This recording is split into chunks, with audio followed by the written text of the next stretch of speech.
national reputable firms to come and do the audit. And all this, we were doing it in good faith and trying to make sure that the Commission has nothing to hide. As and when it became available, the report, we quickly acted on it because we didn't have time on our side. And I think part of the report, particularly the detailed summary of the report, was uploaded on the Commission's website as well. For example, 30-something plus billion in the 5th year. Can the Commission be given consistently 10 billion for the 4 years or 5 years? I mean, we can do a lot with it. And by the way, the last-minute disbursements is not good for the Commission, and we don't like it because everybody knows you have an election at hand. All the suppliers will sometimes they even collude to make sure that whatever they are quoting is way above the market. And so sometimes we are seen to be misusing resources in terms of procurements, but ideally if we had received this money well in advance, we will have bought some of these things much cheaper. But because of this last-minute funding and the last-minute multiplicity of activities, then we are seen to be not doing the right thing at that time.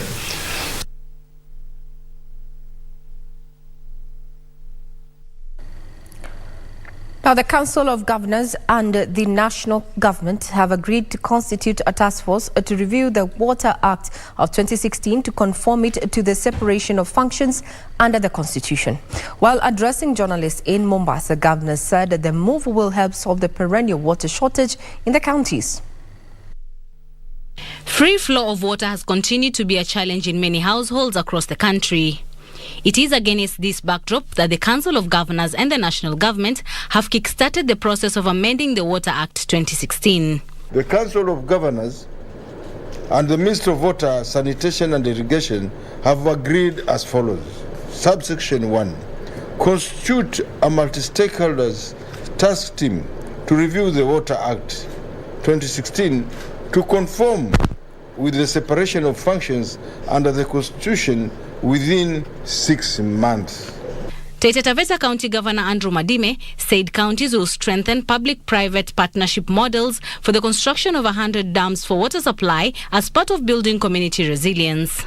Strengthen public-private partnerships models for the construction of 100 dams for water supply as part of building community resilience to the impact of climate change and sustaining agricultural production. The meeting also resolved to heighten collaboration, cooperation and consultations to achieve the 15 billion tree growing initiative by 2032 as championed by President William Ruto. We take note of the recommendations by the President to utilize the existing national government administrative officer to mobilize the public drive for national tree planting culture. We therefore call for a collaborative and cohesive engagement with the county government structures at the local level to drive this agenda. The counties are in the meantime set to benefit from additional financial muscle following the signing of the county government's additional allocation bill 2022. And we want to take this opportunity to thank the National Assembly, the Senate, for passing the conditional grant bill, which was assented to yesterday by His Excellency the President, and therefore the money for FLOCA, which is the financing locally led climate action, is now available, and we have been promised that from January each county will access to about 22 million shillings for capacity building at the county level. Now, the Kenya National Union of Teachers will seek to bring back the promotion system where teachers are promoted based on academic qualification as opposed to appraisals as currently being undertaken by the Teachers Service Commission. This will be among the key points to be deliberated upon during the union's 62nd annual delegates conference held in Kisumu, as reported by Wycliffe Okech.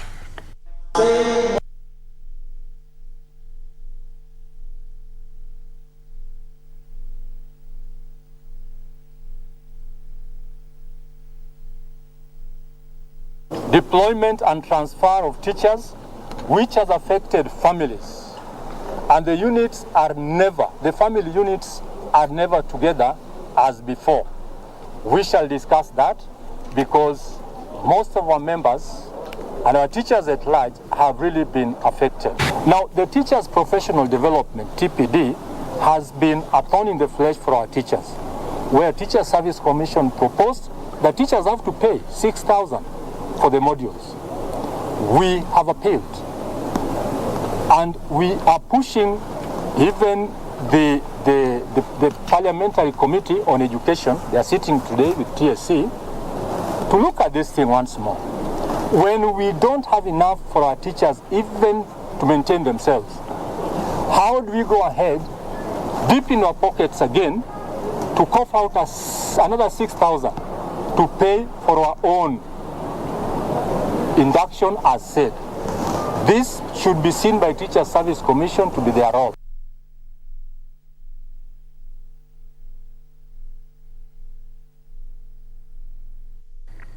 From Kisumu back to the Central Business District, where the Nairobi Festival entered the second day on Tuesday at Uhuru Park, with exhibitors, traders and residents enjoying the vibe of the capital city. Now, as Yusuf Farah reports, the inaugural festival, which runs until Friday, December the 16th, has also provided an avenue for networking, with many taking advantage to seek collaborations for future engagements. The first Nairobi Festival being hosted at the refurbished Uhuru Park. From the young ones to the elderly, there is something for everyone. Lovers of photography were treated to this optical buffet of exhibition by different photographers. For the music lovers, songs are available in plenty. And if fashion and artifacts is your cup of tea, then worry not. Several vendors have on display an array of products ranging from modern to cultural. A cross-section of vendors we spoke to say they anticipate high return on investment. Jana was a bit better since most of the people walikuwa Nyayo. Then from there they came for grand opening, and biashara ilikuwa poa sana. It's very promising, like we have faith watu watakuja kwa wingi. Ni poa sana kama itakuwa inafanyika kila time juu we get to meet some clients, tunapata biashara hapo. Yeah. And wasi wingi mekam kushowcase vitu wanadu. So ile time mtu amekam kutembea hivi ata notice vitu na kitu kikubamba utataka kujua nani alifanya. Nairobians welcoming the festival as a much needed break. Saizi Uhuru Park imechange, sika ile Uhuru Park ya kitambo, unaweza kuja wa fun nini, sika kitambo. Saizi security iko, fun mingi iko hapa. Hii ni place yenye ime embrace people from all walks of life, haijabagua, as in anyone anafeel at home, kuja ajione na feel ako in the right place. Kwanza kama wewe ni mtu unajivunia Nairobi kama your home.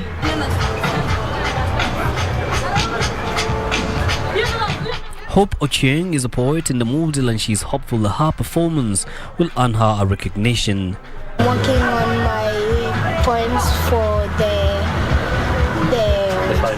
yes, to be the best, and even the others to be the best, because no one is a loser or a winner. Yeah. For Good Morning Kenya, I'm Yusuf Farah. Well, save the date. Friday is just about 2 days away, so if you haven't made your way to the Nairobi Festival at the park, well, this is an opportunity for you to do so. Art lovers, those who enjoy shopping, there's quite a variety of activities currently underway at Uhuru Park there. Now, Kenya and other African countries have been challenged to set up pharmaceutical manufacturing companies in a bid to reduce on imports and save the country's foreign exchange. Africa Health and Economic Transformation Initiative Chief Executive Officer Dr. Fred Ogola regretted that Africa cannot produce its own medicines and vaccines, yet 80% of the diseases are in Africa. Africa Health and Economic Transformation Initiative Haiti is championing for establishment of biomedical research facility to enable countries in Africa set up manufacturing factories in a bid to boost healthcare to its citizens. According to Haiti Chief Executive Officer Dr. Fred Gola, the move is tailored at reducing the imports and thereby creating more employment opportunities for the youth in the continent. Africans are suffering because of the fact that we import everything. We have importers, we have brokers, we have traders, we don't have value adders.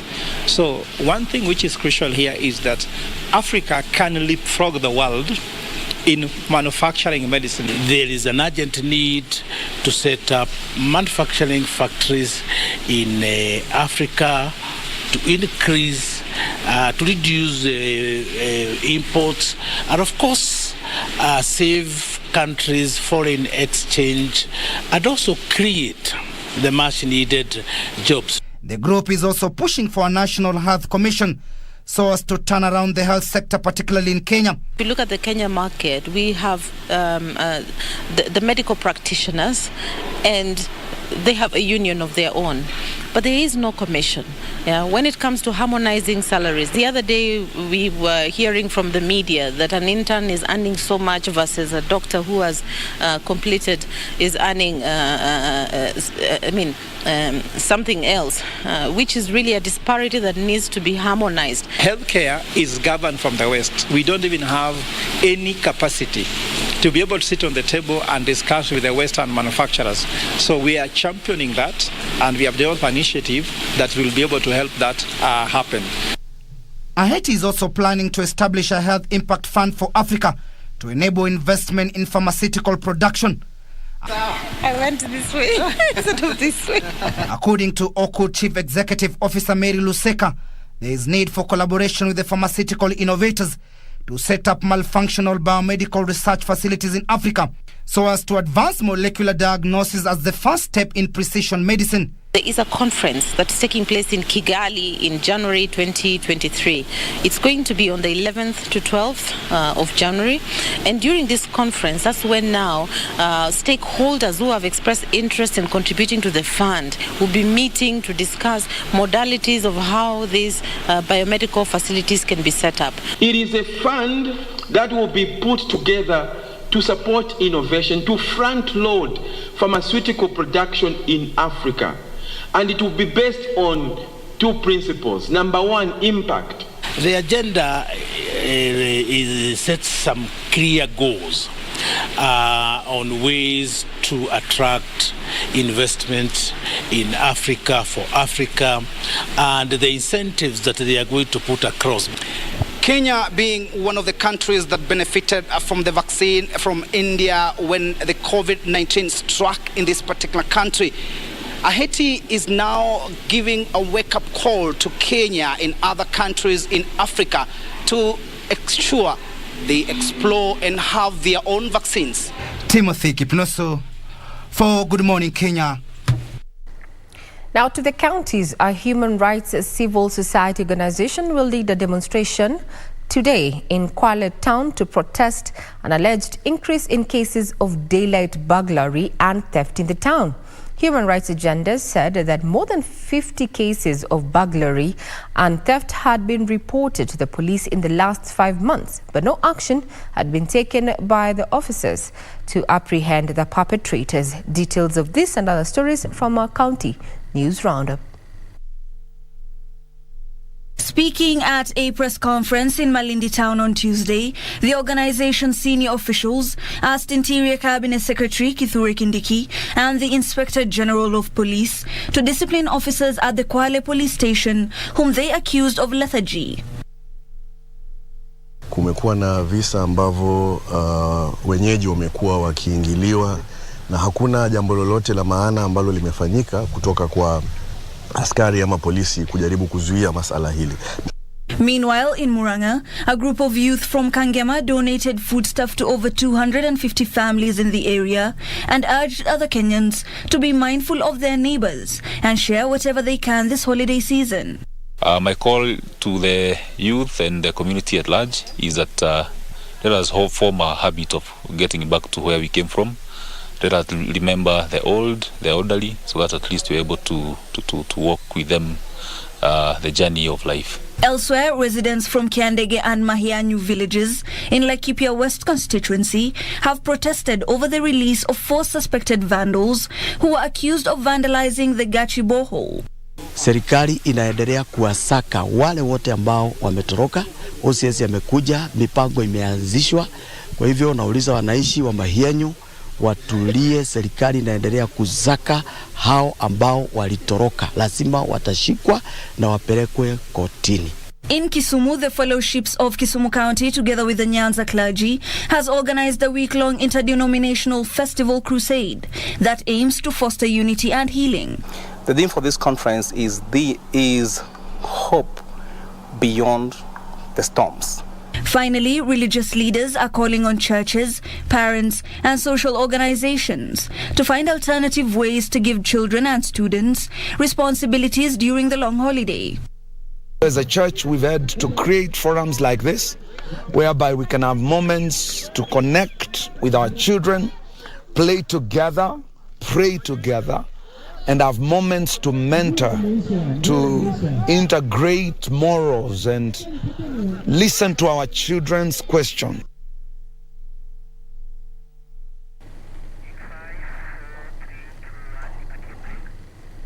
Indeed, it's the holidays, and as a parent or a guardian, as the pastor said, it is a moment to play and pray together with our children. On that note, we take a quick breather. We'll be right back.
ilayska ummadda.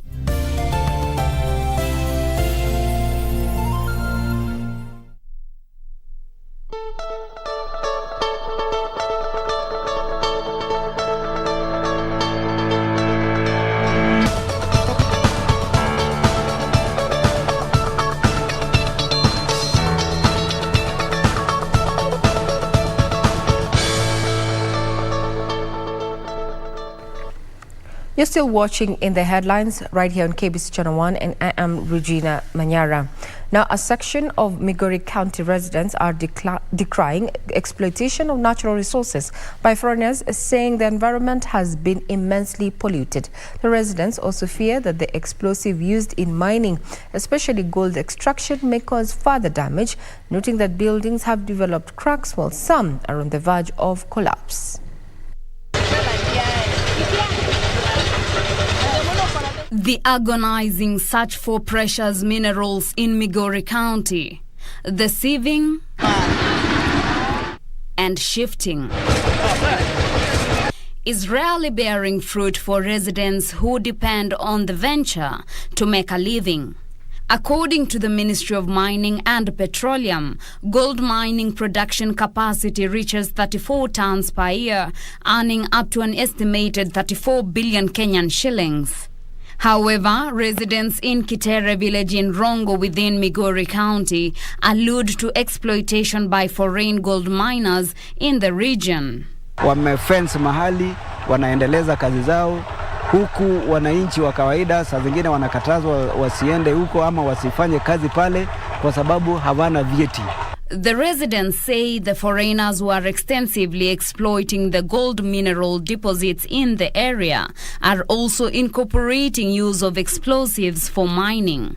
Because we have been complaining I'm in record to have complained, even my house. When they are ballistics, even my house is shaking. I have cracks all over. These cracks within the hole or the entrance up to where they were is hundreds of feet. I will commit the matter to the chairman of environment in and natural resources in the assembly, so that the matter can be brought a proper motion that I will be able to sponsor, and we make a legislation that is going to ensure we secure safety in Migori County. They say the destruction left behind and environmental pollution are among the after effects of mining that should be regulated for the benefit of future generations. For Lunchtime News, I am Teresa Mutai.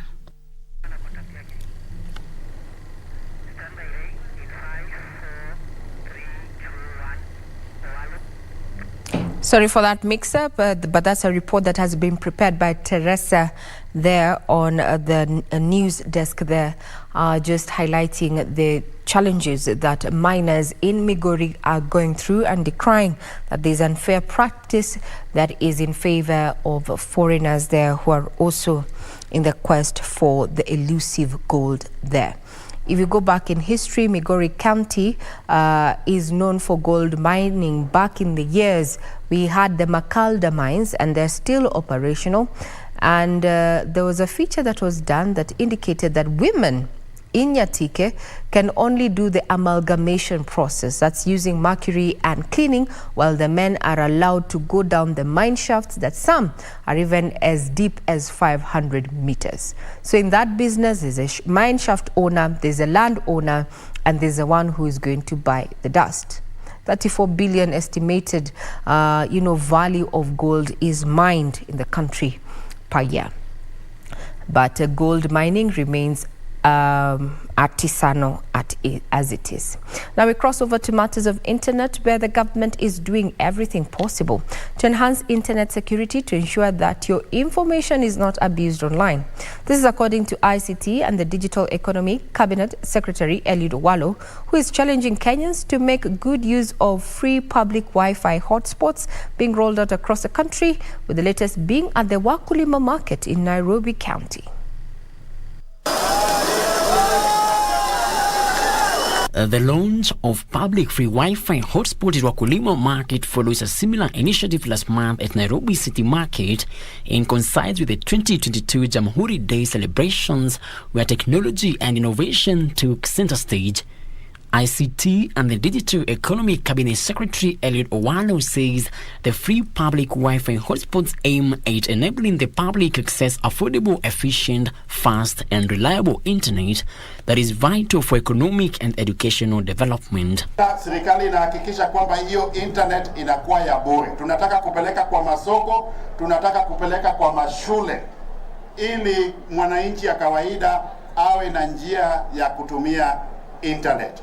Kwa hivyo maneno ya kupeleka internet kwa masoko ni moja tu za zile mpango ambazo tuko nazo kama serikali, ili kuhakikisha kwamba mwananchi ya kawaida anafanya biashara yake kutumia njia ya internet. He has cautioned Kenyans against abusing the internet and urged private and public sector as well as development partners to join the initiative to expand free internet access, which is a key economic enabler. The government targets to set up 25,000 internet hotspots in business centers, rural areas and other public spaces across the country to enable Kenyans to access efficient, fast and reliable internet. The ICT Authority plans to step up digital skills trainings and internet security awareness for individuals and small businesses to securely utilize the internet.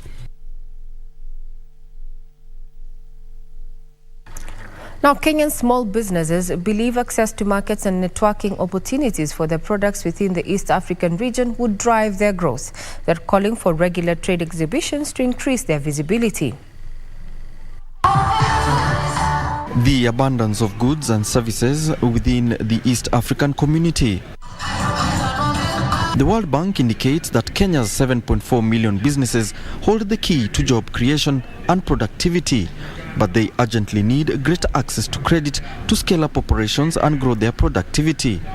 Small businesses believe this success could be powered by access of more markets in the EAC trading bloc. One thing that comes to my mind that the East African government can do is to provide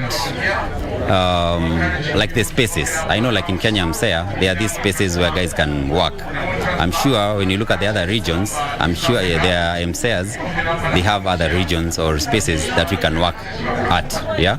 So I think that's one of the things that I would really encourage. Small business operators at the 22nd edition of the East African Community Micro, Small and Medium Enterprises Trade Fair, popularly known as the Jua Kali Nguvu Kazi exhibition in Kampala, Uganda, say such trade exhibitions are key in increasing their visibility and demand for their products. The event is very important. In fact, since 2007, our organization has participated in four EAC expos. From 2019, we had serious business contacts, which we could not service due to COVID, because now we could not go back to those other countries due to COVID. Currently, government agencies like the Micro and Small Enterprises Authority are keen on empowering small businesses through their nascent stages of growth. The 22nd edition of the annual EAC exhibition, which is being held under the theme Buy East African to Build East Africa for Resilience and Sustainable Development, has attracted more than 1,000 artisans from all the 7 EAC partner states.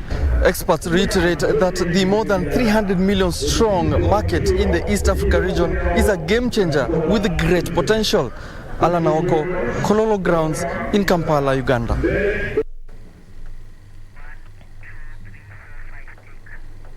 Now, the government will this month start soil mapping and testing exercises to inform the type of subsidized fertilizer to be imported to each region.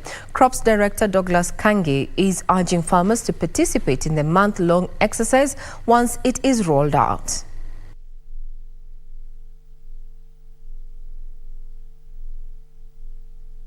This will form the basis of the distribution in this country, because we'll be able to know in a particular region, if it's a central region, for example, it's a tea zone or a coffee zone, we'll be able to compute how many metric tons of fertilizer should go there. So every region, it will be very easy to compute the quantities required.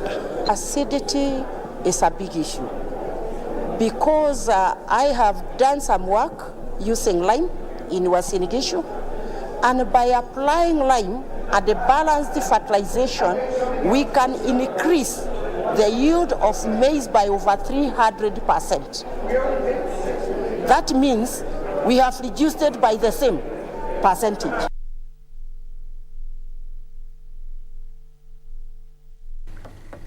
The Kenya Export Promotion and Branding Agency has entered into a partnership with International Trade Center to build capacity among local small traders keen on the export value chain.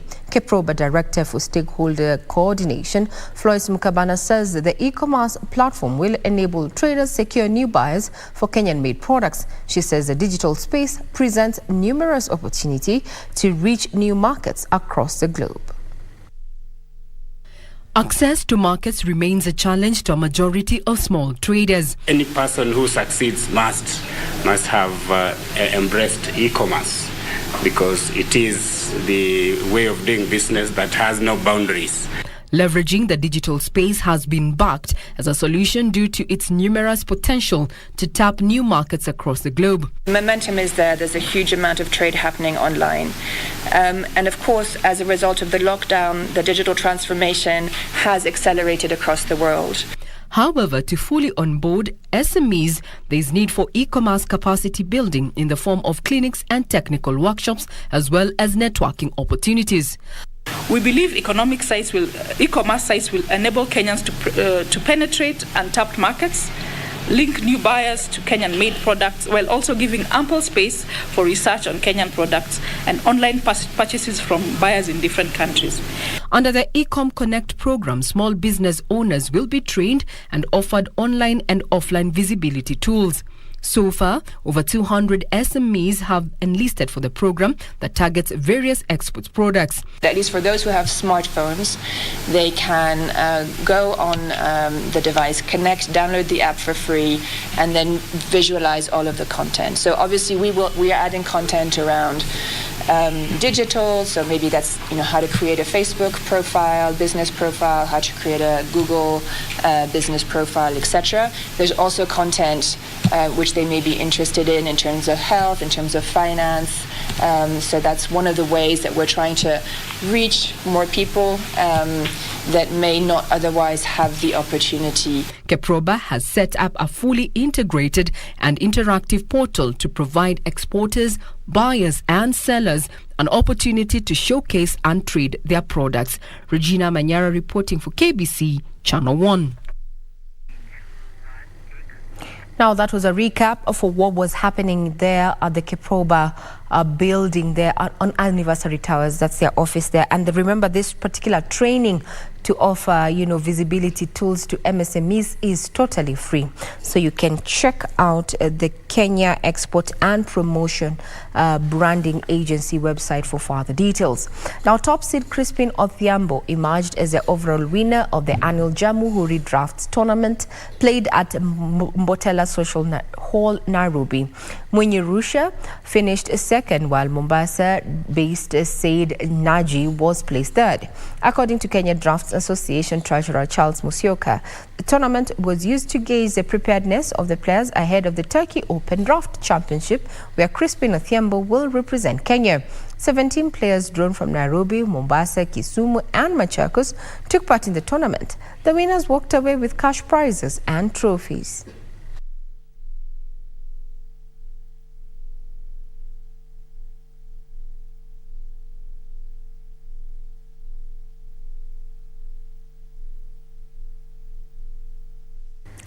While growing up, especially if you grew up in the 80s, you must know that a draft was one of those games that we used to play. You ensured that you blocked your the counterpart and took away we used to use bottle tops. You pick their bottle tops until they're done from the table, or rather the drafts table. All the best to Odhiambo there, Crispin Odhiambo, as he represents Kenya in the Turkey Open Championship that is almost upon us. To remind you that further sports, you can get further details on our website, that is www.kbc.co.ke. And tonight's match there, we are awaiting the Atlas of Morocco to square it out with France, who are the defending champs. Will the Atlas survive? Well, set a date, 10 p.m. tonight. For now, we take a quick breather. We'll be right back.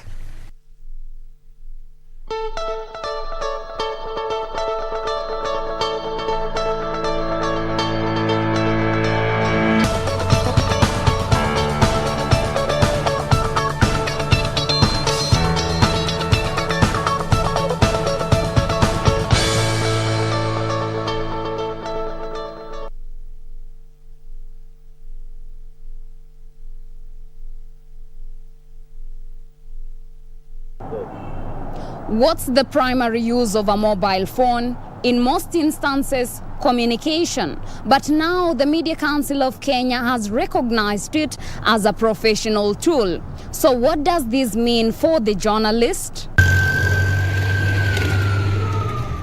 Ladies and gentlemen, allow me to paint a scenario. Whenever you imagine a breaking news moment, what comes to your mind? Men and women running around with heavy cameras and microphones, clicks of sophisticated photographic camera lenses, heavy tripod stands on the cameraman's shoulders, ready to capture the moment. Movie style, right? And whenever a journalist shows up with a phone to cover an event, he or she is often viewed as unprofessional. The situation at times leads to sour moments, with the journalist getting physically harassed.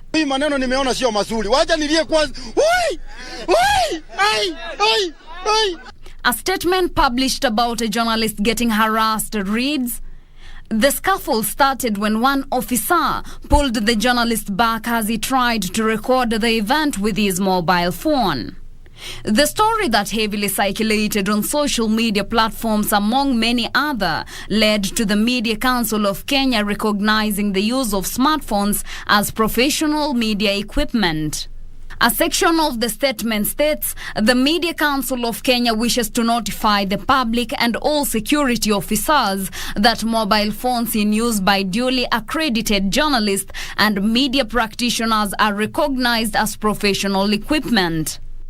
Many are hoping that MCK mainstreaming mobile phone use will reduce cases of harassment, as number of journalists have reported incidences where their phones were confiscated by security officers when recording public events.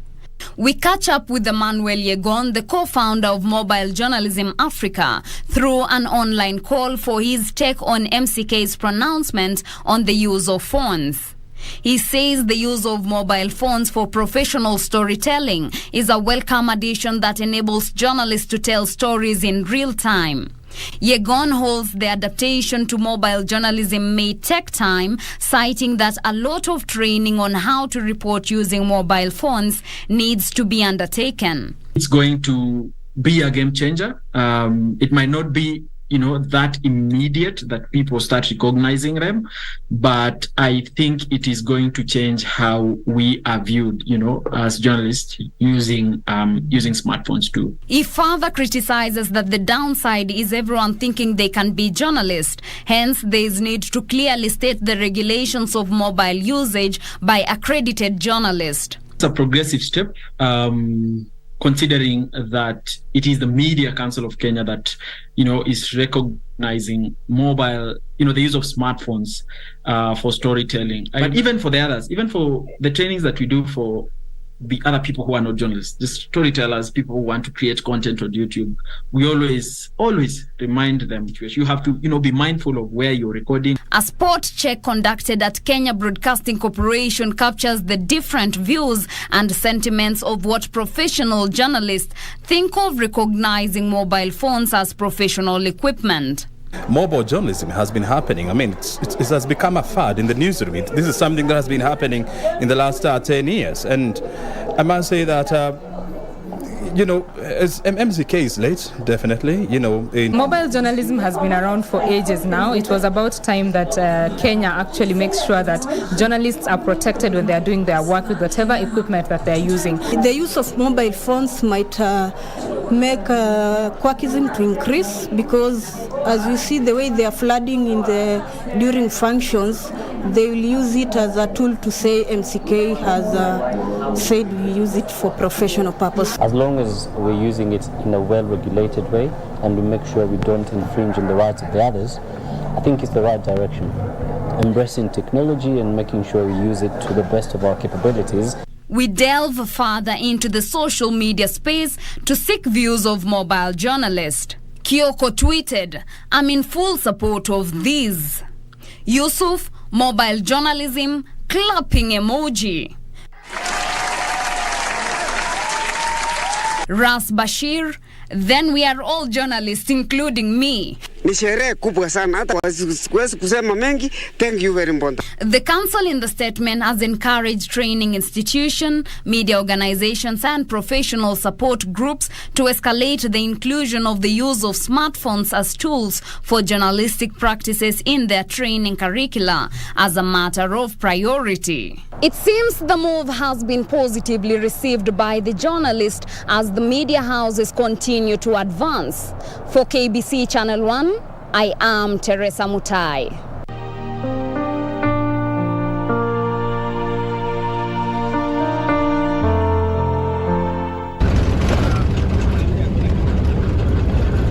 From the sorry state of Ganse, we head to Magarini constituency in this village Karimboni. The situation here is mesmerizing with green vegetation. At Mikuyuni village, Ushindi group of women are busy in their shamba. Janet Chansera, the chair lady, says rain-fed agriculture has terribly failed in this region, with the last drop of rain having been witnessed in 2020. Mabadiliko ya hali ya anga Sasa ikawa tukipanda hatupati, tukaendelea hivyo hivyo, kawa sasa hali ni ngumu, hata watoto kwenda shuleni wakawa hawaendi. The women say smart farming agriculture training has saved them from the effects of climate change that has hit Kilifi County. Onions, peppers, maize, tomatoes are doing well. Drip ukiweka tangi likijaa, wewe unaenda kufanya shughuli zako, hutumii muda wako pale. Ukifika hapo unaona tu unyevu, yani unyevu hauishi na umeo unakuwa haraka sana. Boreholes have come in handy for drip irrigation as water scarcity continue taking a toll on agriculture in many parts of this county.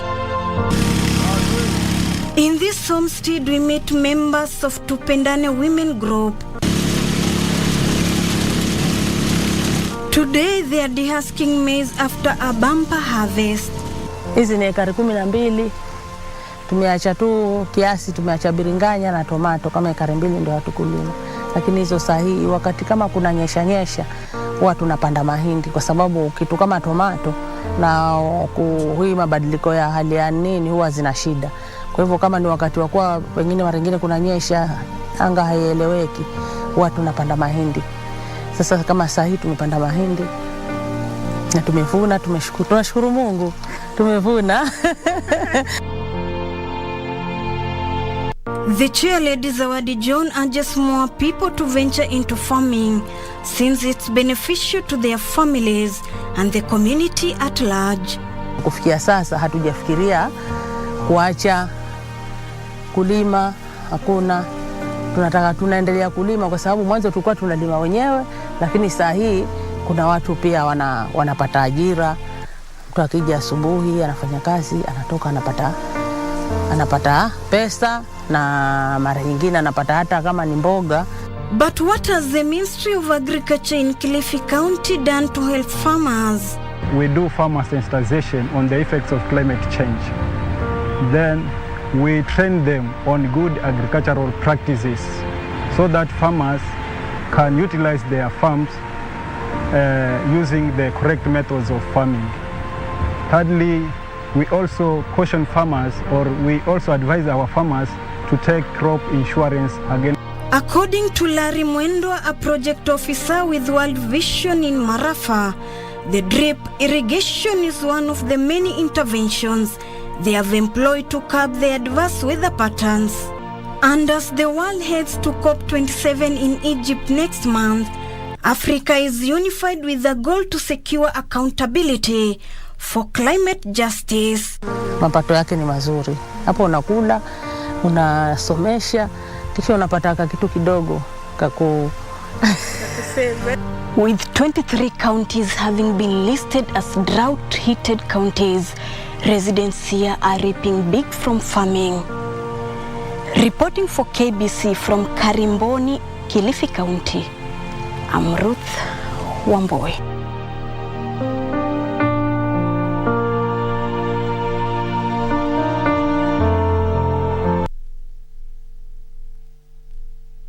Blood donation has been associated with different slogans over the years. Quotes like "Save a life, donate blood," "Save a life, give blood," and donating blood gives us a chance to save a life. This year, during the World Blood Donor Day, the slogan was "Donating blood is an act of solidarity. Join the effort and save lives." All these aim at drawing people's attention to the role that voluntary blood donations play in saving lives and enhancing solidarity within communities. And just like a familiar chorus song, Kenyans do understand the need of donating blood. I came here today because I feel someone out there needs my blood, and I have enough to share. I feel it's okay to give. I feel there's a need to make an impact in other people's life, and one of the ways of making an impact in other people's life is by donating blood. That means the blood you donate can go and save a life somewhere. I personally love donating blood because I believe it's helping someone else, and doing good by others means doing good by God. However, are they aware of the health benefits they get when donating blood? I usually just come to give. I don't think of myself while doing it. I guess the satisfaction that comes with the fact, with the knowing that my blood can help somebody somewhere. Probably if there are, you can tell me. Majority of Kenyans do not understand the benefits they themselves get when they donate blood. Most of them know that it's all about helping another person. But this is not just about helping another person. This is also about you. Tokens of refreshments and reimbursement are not the only benefits one gets for donating blood. There are health benefits too for the donor, as Dr. Esther Akinyi explains. Blood donation can also be therapeutic, meaning that it can be treatment for some conditions. There are some people who have conditions such as, it's known as hemochromatosis, where they have excess iron in the body. When you donate, then the excess iron is able to be offloaded, and now you have normal iron stores. Even though you may seem healthy, going about your daily routine with ease, there may be diseases developing in you without your knowledge. Such diseases can be detected through free health screening that a blood donor gets. Before donation, there's always some questions that people are asked. There are some vital signs that are taken. There is weight that is taken. Your blood pressure is taken together with your pulse. And also your HB levels can also be taken. When that is done to you, then you are able even to get to know the state of your health. You're able to get to know even some things that you had not discovered about yourself, in terms of maybe probably you have a blood pressure that is now developing, and that way you can be able to seek medical attention early. Donation of blood before surgery for one's use can be beneficial to a donor when they are facing a life-threatening situation. There is something known as autologous blood donation, and this is where the person themselves donate their own blood a few weeks before probably a scheduled surgery, so that during that surgery, when they require that blood or any other situation where they require that blood, then it can be added to them. So you see, this becomes a benefit to that person. Yes, they donated it earlier on, but when they're in that situation that is life-threatening, that they require blood, they can be able to get their own blood. So it reduces the risk of any blood-borne infections that can be got from any other donated blood. So now you know donating blood not only helps the recipient by saving their lives, but also has several health benefits for the donor. Pauline Nasimiu for Channel One News, Nairobi.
إليسك أمت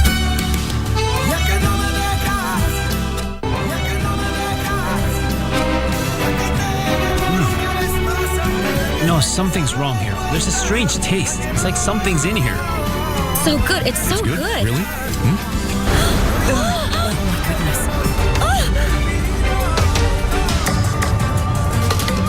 Please wake up. What's the matter? Alan. Please wake up, Alan. Alan, you've been watching? What's the matter with you? You said you'll no longer sabotage the event. How could you possibly poison the food with ammonia? Oh my goodness, this can't be happening. Oh, Adriana, my darling, I have to be sure that you're okay.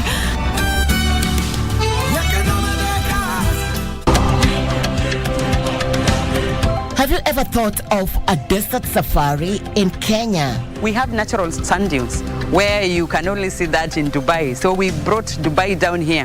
It would be ideal to have some camels here to do some camel safaris. This week on Magical Sense, we take you to Malindi, Kilifi County.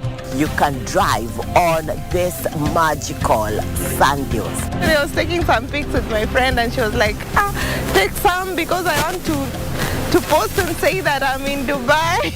So it's just a great experience. Magical Sense, only on Channel 1.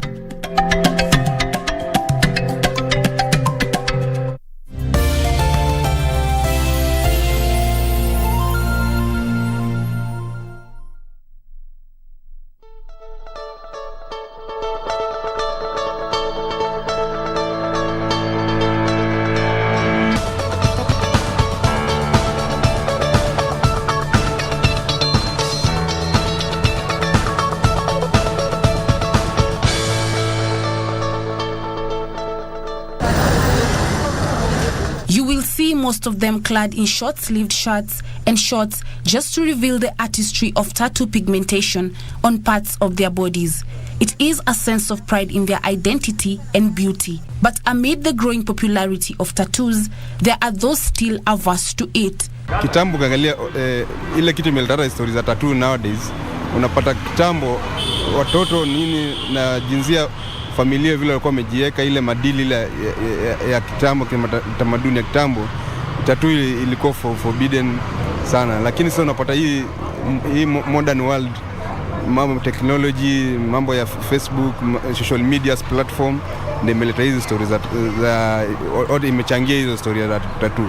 Some parents term it unbiblical and wouldn't allow their children to ink their bodies. Kulingana na venye najua venye nawalea ndio watanisaidia kwa ile wakati sitakuwa na nguvu ya yangu yani mimi. Ikakuwa siku moja nikakuwa nahitajika damu sijui nini nasikianga hiyo tattoo haitaweza. Kwa hivyo pia huyu mtoto wangu hataweza. Kwa hivyo mimi naweza kataana nayo. Mimi namulea ndio kesho yake pia mimi anaweza msaidia. Others argue that it is up to their children to decide on whether or not to embrace the art. It's a sign of art and also a type of expression. We express ourselves differently. So you find, depending on oneself, you find we have various forms of expressions. So you find people express themselves through the drawings, through markings and different things. Honestly, I'll leave that decision up to them. Whatever the decision they make, it's up to them. In a modern world, there are things that we need to accept. It's a modern world, yeah. If it's their choice they've made at that age, there's nothing wrong with that. Those who have taken up body inking art have also done it for a variety of reasons, such as religion, affirmation of their love for something or someone, beauty, and individualism. I love tattoos. I have five of them. Because they are kind of reason how I express myself, how I express my feelings, because I suffer from mental health. I have one tattoo, and for me, I had it because beauty, and I just love tattoos. That's all I can say. These preferences have fueled a growth in tattoo parlors in major towns across the country. Bernard Koimen, a tattoo artist, says his love for art led him to found the Quems Tattoo Parlor. I'm into art. I've done other things, but this pays well. So that's one factor. So the money part is the main factor? Money makes the world go round, yeah. His colleague Mugs Jose, who has been a tattoo artist since 2011, says most of his clients are youths who are inspired by art and love expressing themselves. There are people who get into the artistic aspects of it that do not regret it. So yes, there are people who parents would force them into it, force them out into the removal, and there are people who accept it as the part of themselves. Many people get tattoos that hold personal meanings to them. For him, the tattoo on his leg symbolizes the birth date of his 3 children that he tells me are dear to him. On concerns about the side effects of tattoos on the human skin, Bernard says there are measures to be taken before tattooing a client to ensure it doesn't go south. You need to check someone's portfolio, the artist that is. Then after the tattoo is done, there's how you're supposed to take care of it. There's triple antibacterial ointment you're supposed to apply for the first 3 days. After that, we recommend some lotion. You're not supposed to go swimming, too much exposure to the sun. That's how you get a good tattoo. The pain experienced during the process depends on the part of the body being tattooed. The most painful part to get a tattoo is near bone, shin, lower back, but fatty tissue areas are not as painful. Bernard says depending on the complexity, tattoos go for a minimum of 1,500 shillings. Depends on the size and complexity. We don't really have a maximum.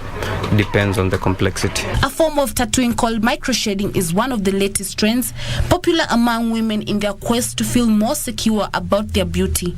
Despite body inking art being opposed by some in the contemporary society, its prevalence has become undeniable, especially among the youth who explore the artistry for a variety of reasons, from it being their source of income to expressing themselves. Reporting for Channel 1 News, I am Esther Bodo. Laikipia County's Naibunga Upper Conservancy, a region densely populated by pastoralists with livestock being their main source of livelihood. Their livelihood is, however, under threat from a thorny invasive enemy, the opuntia plant. Up close, this plant seems more of an aesthetic, and one wouldn't imagine the havoc this plant introduced by the British in the pre-colonial period as fences for their land and overall beauty is causing in this region. When this opuntia came in, it totally now took over grazing fields. It colonized the grasslands. It inhibited growth of grasses that used to be there, the perennial grasses, and also the other adaptable grasses. So you found that the livestock didn't have anything else to feed on other than this opuntia. And yes, this opuntia is nutritive, but now it had other adverse effects to this livestock. You found out that it has caused mouth sores and also throats. And with time now, it has also clogged the intestines. And when the intestines are clogged, this livestock become emaciated and eventually die. Where grass once grew, opuntia has replaced it, and livestock here fall prey to its beauty and the juicy fruit it has as a replacement for the grass. This is, however, doing more harm than good. We have lost a lot of stocks onto opuntia. You cannot sell them because their value is very low. You cannot sell them. You cannot even market them outside. So many people have become poor, such that they cannot even take their children to school. They just loiter around. They cannot even afford their daily meals because of this plant. Inakaa kama chakula kwa muda, alafu inaenda ikimdhuru mpaka nakufa. Haisi kuwa ati inasaidia yeye kabisa. Kama siku 3 imepita, iko zingine 2 imekufa. Haya pande nyingine kuna ng'ombe imekufa. Sasa ng'ombe najua inaanguka haraka sababu ya njaa na hiyo kitu kuumiza. Kwa hivyo hawezi kumaliza siku 4 bila ng'ombe kukufa. Northern Rangelands Trust sought a solution to prevent the spread of this invasive plant and was introduced to the cochineal insect, which was first used in South Africa. And in partnership with the community conservancy here, 6 greenhouses were established in this region. So the white cotton candy-like thing is what they produce as a protective substance around them. So what the cochineal does is it sucks the sap from these fleshy leaves.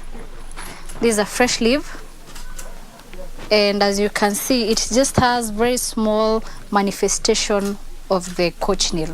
So what it does is it sucks the sap from the leaf, and with time it withers. So this leaf has already been infected. Like you can see, the purplish stuff is the cochineal after it has fed on it. Among others, elephants have been identified as super spreaders of the plant during their feeding and movement, and this has become a hindrance to the success of the efforts to rid this region of the prickly bear.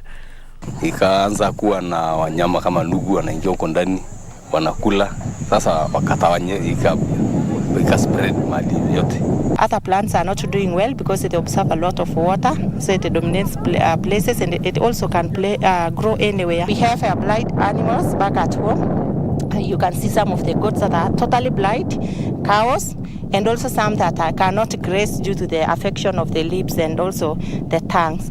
They just, you can see their mouths cannot move, they cannot graze anymore. Despite these challenges, the women of this conservancy, who are paid by Northern Rangelands Trust, visit this greenhouse every 2 weeks to take freshly infested opuntia, which is coated with a cotton candy-like substance.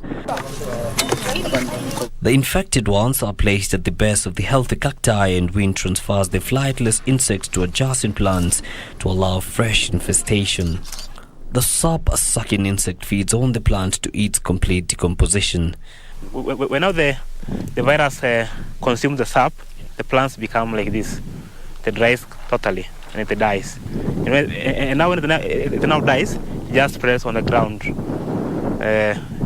by itself, having no any other much effects to livestock and human beings. It is working very nicely, especially in dry season. Like you visit some places like just the 40 acres of Twala, we actually eradicated completely because we can cut and also dig to get the roots, and then we place in one place, and then we take the cochineal and put on top of it, and it completely dry off.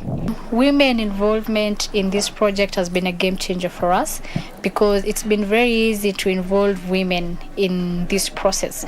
One, because they were readily available and they're also passionate about this project. And when these livestock come back home in the evening, it's the women's time that are taken when they're removing the clotches from the eyes, the cloud dots from the mouth and all that. The Conservancy gets its support from the Trust but is calling on more donors to come to their aid and assist them in this battle to save their livestock and livelihoods. The women in this Conservancy are committed to reclaiming back their land in hopes that where the opuntia plant grows today, the grass for their livestock will grow in the future days. Isufar reporting for KBC Channel 1 from the Naibunga Conservancy, Laikipia County.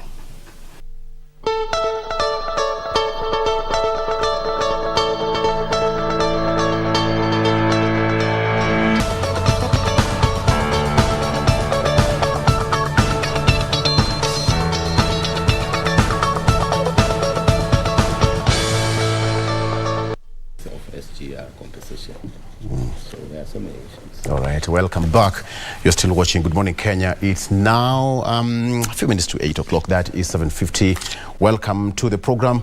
Being a Wednesday, it's a Viewpoint, and on Viewpoint we talk matters socio-economic, not socio-political per se, matters socio-economic that affect you socially and economically as far as this is concerned. So today, let's talk about the issue of land acquisition and relation to the government's program agenda of the affordable housing in the country. But even that is happening in the country, the issue of land acquisition in the country remains a thorny issue.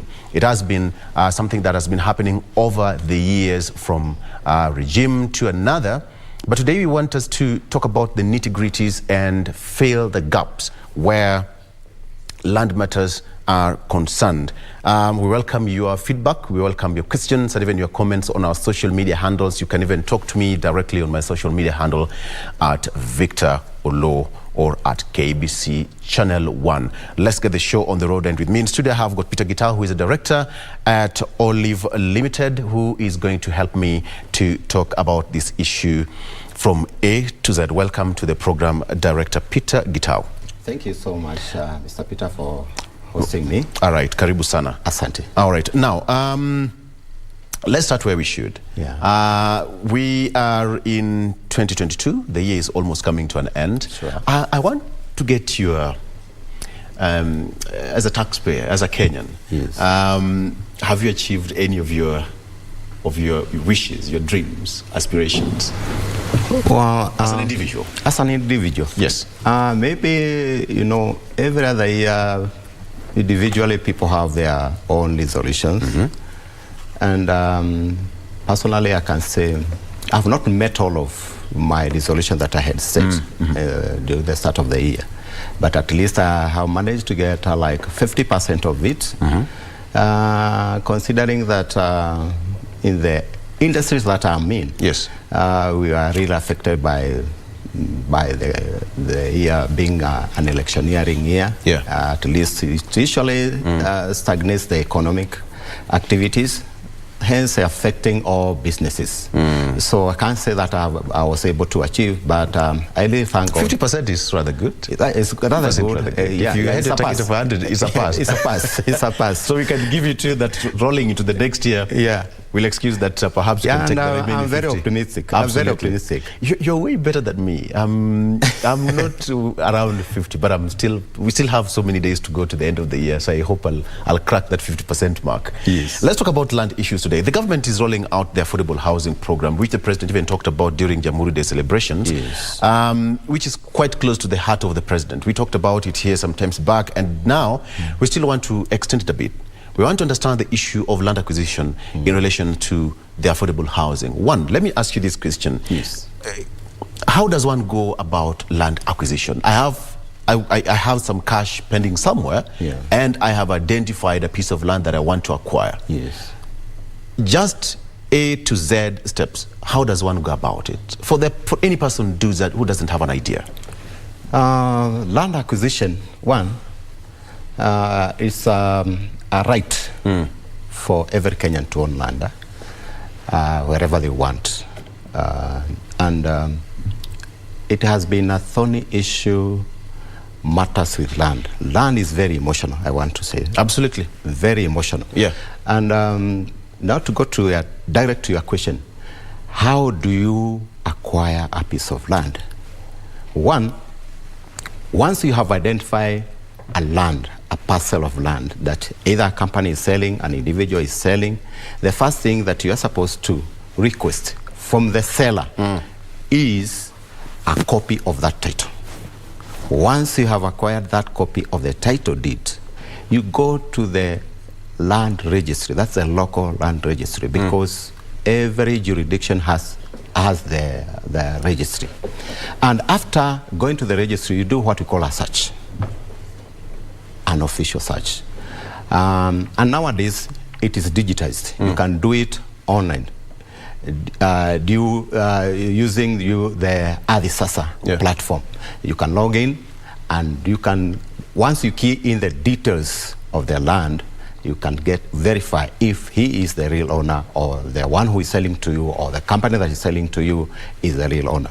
But that one, considering how our system was corrupt and cartels were controlling land matters, it is very important you go to that very place where the land is, not inquiring from the owner, but one, the DD, the part of the DD, the due diligence. Look at the neighborhood. Who are the neighbors? Ask about matters of this land. Yeah. Once you have done the search, because after doing the search, you will verify if the land belongs to the government, belongs to an institution, belongs to an individual or a company or whoever. Because there are so many landowners in Kenya, and the government is the biggest landowner. And now, after verifying from the neighborhood, one, from the local chief. Do you know this person? Is he a resident of this place? Is he the one who really owns this land? And from there, even for the senior chief, it's very important, because people can really even corrupt those chiefs. Yes. Chiefs. Yeah? And the best person to give you the information are the neighbors. Inquire from the neighbors. That's the process. Now, after that, go back to the registry, buy what we call an area map. An area map captures all the details of that area. Since now you have the aerial number or the title number, you buy the area map. And also, when you are buying the area map, buy what we call a land immutation. The one that was used to subdivide that portion. If it was during the adjudication, that is the first owners. Right. Yeah. Right. You also get it. It is the first, because with the title you can see in the title we have the first page that bears the map sheet that below the area, the details of the person. The second page bears the entries. The entries shows how many transactions this land has undergone. Yes. You are the first or the last, or not the last, or the fifth owner, or whoever the type of the ownership. It will show you the transaction of that land. And also during that, the DD, it is important you do what called a green card search. The green card shows the detail of the transactions, the history of the land. Yes. That's the green card. In fact, it's the one that bears, and let it be verified and also certified by the registrar of that area. That is, this is the green card, and it is certified. Now with those documents, green card certified, and also the official search, yes, shows there is no encumbrances, that this land doesn't have any issues, it doesn't belong to it is not reserved for any government infrastructures like road reserves. You see, people usually buy even road reserves without knowing, because they didn't do the DD, the due diligence. Once you have verified that, now you can engage a lawyer in terms of entering into an agreement. That seems to be such a long process by the time the lawyer is coming in. Yeah, and in fact, once you have done that, you must also apply for an LCB, local control board. In the local control board, what happens? You have the DCC, we used to call them the DCs, or the DUs initially. That is the district county commissioners. He's the chairman, or the DCC is the chairman of the lands board. The chief is called, the buyer and the seller are called and sit in that board. And people ignore these processes. Yeah? You ignore such processes because if the lands board, if the board sat and agreed and verified, because they will also do their due diligence, is this the real owner of this land? Yeah? So majority of Kenyans don't really follow that. It's tedious, but which is cheap? Is it really buying, going through this process, or is it just going without buying or committing your money without doing the DD, the due diligence? Land acquisition is a process. It's not a one-day event. In fact, you can't buy land in one day. No. And that people must understand. In fact, legally, land processes acquisition is a process of 90 days. For all these, after doing the due diligence, yes, 30 days for you to complete the transaction. That's the recommended time. At least because it gives a room if there is any issue, any person, even family members might not be willing to sell the parcel. Maybe it's Mzee who is selling without the wife or the children knowing, and that's the importance of the LCB. Exactly. Because now the area chief or the assistant chief, they are being called to know exactly if they have agreed as a family. Yes, we're having this discussion because most of the times you've had people complain, you being in the industry, you've had many people complain that they were scammed in between the process. You start a process of acquiring a piece of land. Yes. Then in between, along the journey, you realize that no, the piece of land that I'm trying to acquire here does not belong to person A or B. So at what particular point, from your own experience, what are some of the issues that people really face? That at the end of the day, you make 10 steps forward, and then all of a sudden you backtrack 100 steps back. You see, matters with acquisition of land, you need to be very cautious because cartels are there and they are very smart. They can use even falsified IDs. Have you verified even the ID of the person who is selling is the one that are appearing? Those are nitty-gritty things that people really ignore. That the ID number of the person who is selling is the same that is appearing on this title deed. Yeah? If it's a company, is it the certificate of incorporation? Is it the real number? Do that search. Engage a lawyer. Let him do a search for that company that is selling land to you. That verifies who are directors of this company? Yeah? When was it incorporated? You see, so many companies have been closed. And sometimes people can sell land using companies that does not exist. And you see, all of that is part of the due diligence before you commit any coin to that particular land that you want to acquire. So, and I want to thank the government. It has really taken bold steps in terms of digitizing our registry because people have been compromised. A lot of corruption has been happening at the registry. Name them across the country. Many people have been conned, and fraudsters are there, really capitalizing on the ignorance of the masses. And we are here to inform people about how are you able to verify that this land belongs to a certain entity or belongs to an individual. Once people are empowered with the information on how to go around about verifying the owner of the land, at least we will push away these cartels out, because at least you are quite informed. But Akita, let me ask you a question. Why do we have every electoral year, each and every politician talk about historical land injustices, more specifically in the coast region? Why? You see, it is quite historical because during the British Empire that colonized Kenyans, there was that treaty between the British and the Sultan. And that's why most of the Arabs own land, and they are the ones who called absentee landlords, because there was that treaty between the British and the Sultan. And you get the issue of land in coast is a thorny issue. And matters with land in coast, unless you see, a person was the one who was registered as the owner of this land. But these people, majority of them, went back to their country. But they still have those documents that they valid titles. Valid titles. Right. They are the real owners of the land. But we have a law that government can invoke.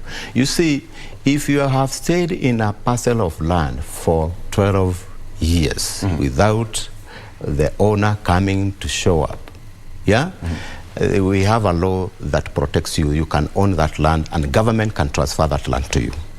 So matters with absentee landlords, majority of these people are cartels who want to occupy those lands. But at least if the government can use all the legal avenues that are available, still people can own land. You've raised a very important point here. Does it mean, therefore, that when we hear people talk of, we've been squatters, we've been living here for the last 20, 30, 45 years, then all of a sudden they talk of a private developer coming and start, bringing down their structures, owning, trying to, claim ownership of that particular piece of land? So does it mean that some of these people are aware of the historical background of these pieces of land, and therefore they know that after 12 years this is what's going to happen, then they move in to force people out of those pieces of land? The law that speaks about or talks about adverse possession. Yes. Adverse possession. If right now you have a big chunk of land and there are squatters, workers who are doing or you have not really employed them officially. Right. Because if they are employees, you can show that you can prove that they were employees. Okay. So you have just set aside somewhere that you can live and be able to access, and maybe in terms of logistics, it's easy for them to work close to the farm. But if these people, you are not able to show that you had employed them, there is that law that is called the adverse possession. And if somebody stays in that parcel for 12 years, in fact, you are supposed to give them. And that's where you need maybe you compromise, compromising that either you agree for them, not giving the entire parcel, but at least you can hive some land and give them for purposes of now them starting a new life or living or owning. But there is that law.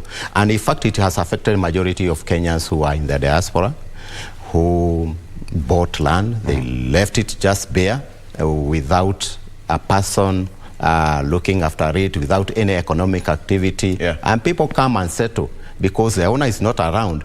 They know. And majority of them, they are not ignorant, that they know there is that law that protects them if they stay there for 12 years. But do many Kenyans really have that knowledge of that law that protects them as landowners? Based on what you've experienced? The experience is, yes, majority of Kenyans doesn't know. Even those big landowners, they really don't know that there are laws that are protecting those quotas. And if at all they know, they can make mitigation factors that can really prevent these people from coming and claiming to own that land. Majority of them, I can say, from my experience, people don't know about laws of land. They don't really know about it. And it's high time that, because as the population is growing, the demand is of land, the demand of land is there, and people are really inquiring and also trying to occupy any empty space. So it's high time for people to regularize their land issues, their land matters. If you have people who are staying in your land, it's high time you take this opportunity to make it sure that at least either you have met their demands or you have peacefully made them move from your land. There are two types of, there are two issues here. There's a land rate and a land rent. Yes. What is the difference? The land rates, in every municipality, like Nairobi County, Kiambu County, those are major, all the urban centers. We have this title called the lease title. In lease title, you're supposed to pay the land rates every year to the relevant county government. Yeah? The land rents are not the land rates. Yeah? Yes. The land rents you're supposed to pay to the national government. The national government? Yes. Okay. To the national government. So, and these also are done on yearly basis. Okay. Yes. There is this bit of land acquisition. Let me still take you back. At what particular point can one have land registered in his name or her name? At what age? The legal age of 18, 15, 16, or even 10? Yeah, you can only register, you can only own land in Kenya once you achieve 18 years. Because the relevant documentation that you are asked or you are supposed to have is a national ID card. Yes. So if you don't have a national ID card, you can't own any land unless somebody holds in trust. In trust. In trust. Okay. Yes. Okay. Yes. I want us to talk about the issue of the government's biggest plan now. We have the issue of affordable housing. The government is focusing on 200,000 units per year. Yes. How does the government now, the government and private sector, come on board? At what point do you meet? Currently, from the data, we have a deficit of 2 million units. That's a huge number. Very, very huge number. And the gap is big. And on every year, we have a deficit of 250 units. So if the government is able to use, through the government and also through the private partnership, if we are able now to meet 250 units per year, that means we have stopped the number of 2 million increasing. That is the deficit. We have solved the deficit, but we have not met the real gap that is there. And there are so many initiatives that the government has taken in terms of making sure at least there is that what we call affordable houses. But you see, with private sector, matters with housing, it is capital intensive. And we require a lot of money to finance this construction. And we've seen that the real estate companies, they are really growing in terms of, one, making sure people have they have subdivided land and make sure people are acquiring parcels of land. But in terms of affordable housing, you see, this one can only be achieved, one, by putting apartments. And that's how the government is doing right now. What the government is doing. Yes. And you see, putting an apartment is costly. It's a costly affair. And most of the real estate companies cannot really fit in that class. But those who have the financial muscle, they can really meet that. They are able to meet that. They are able to mobilize capital and build, and also maybe they can extend their mortgage to those who want to own homes. But where majority of companies, like now even Olive, is we are looking and targeting the middle income earners, because the majority of them, they are also increasing in number. Every other year, according to Kenya National Bureau of Statistics, the class of middle income earners is also increasing. As the economy is growing, that class is also increasing. And most of them are not fitting in those maybe apartment. Because in apartment, you must at least make sure all the infrastructures, they are close to town because of that affordability, those who are able to afford. And if you can see, moving outside the Nairobi area where the population is big, you can only now target the middle income earners, where the real estate companies or private companies have really capitalized on that. Though now what we are lacking is what we call the mortgage and also the financing part of it, because the cost of financing in Kenya is also expensive. And that's why you see international companies or companies from China are able to do these huge projects compared with local companies. So, but there is that partnership that the government is also doing. I'm looking at the way they have digitized the matters at the registry, because that is the source. You know, land is one of the components. Because for the government, first of all, to build apartments, you need the land. You must get land. You must get the land. Exactly. And even now, the policy that the government now want to own all the old estates, at least because they are the ones which are very close to the CBD, especially now considering Nairobi and any other city in Kenya. Those old estates, at least if government and the county government are able to acquire them and also partner now, because matters with that, the space, where are you going to construct? It matters with the space. Exactly. And you see, land, the cost of land within that radius I'm speaking about, it's not cheap. It's really costly. So what is the cheapest? Government repossessing or developing the existing land under the national government? We have got different estates within Nairobi, for example. Yes.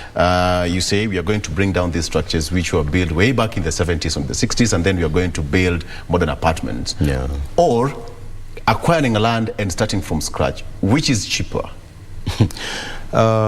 Okay, acquiring land, you can only acquire it where it is relatively affordable. And where relatively affordable, majority of people who can really access those areas. Now we are speaking about the satellite towns surrounding Nairobi. Name them Gong, Kiseri, and Kitengera, Rongai, Roiro, Juja. That cycle, or right to that extent, or Kamuru areas, those areas. We are speaking about that those satellite towns. That's where majority of the middle income earners are able to acquire land and also houses, and that's where majority of private companies have concentrated their investment, because here locally, in terms of within the town, the land is not really available. That was true. The land is not really available. The ones that are available are for the county government, and that's where now the national government had to have intervened in terms of now demolishing the old structures and coming up with apartments, as we can see here in Gara. Yes. Do we have a connection between the national government and the local investors or private developers? And if at all you don't, what are you doing about it? Because at the end of the day, you still talk of international investors, China coming and overcrowding this space, and you also have the capabilities. What you're lacking is the financial muscle you're talking about. Yes.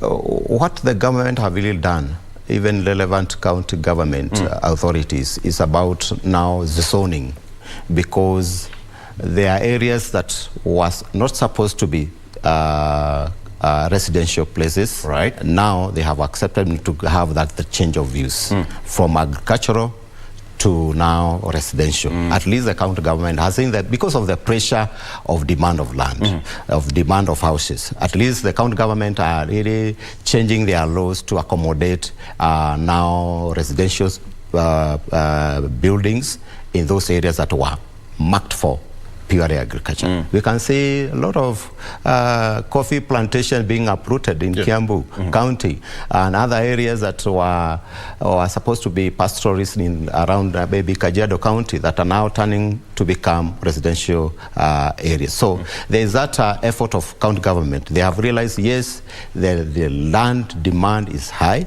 because the population is growing, and also the factor of urbanization. You see, urbanization, especially in our nation, every other year we have daily, globally, 30 million people enter into cities. That's the global. That's from the World Bank. That's the rural urban migration. Yes, rural urban migration. And the demand for houses will always increase because people are looking for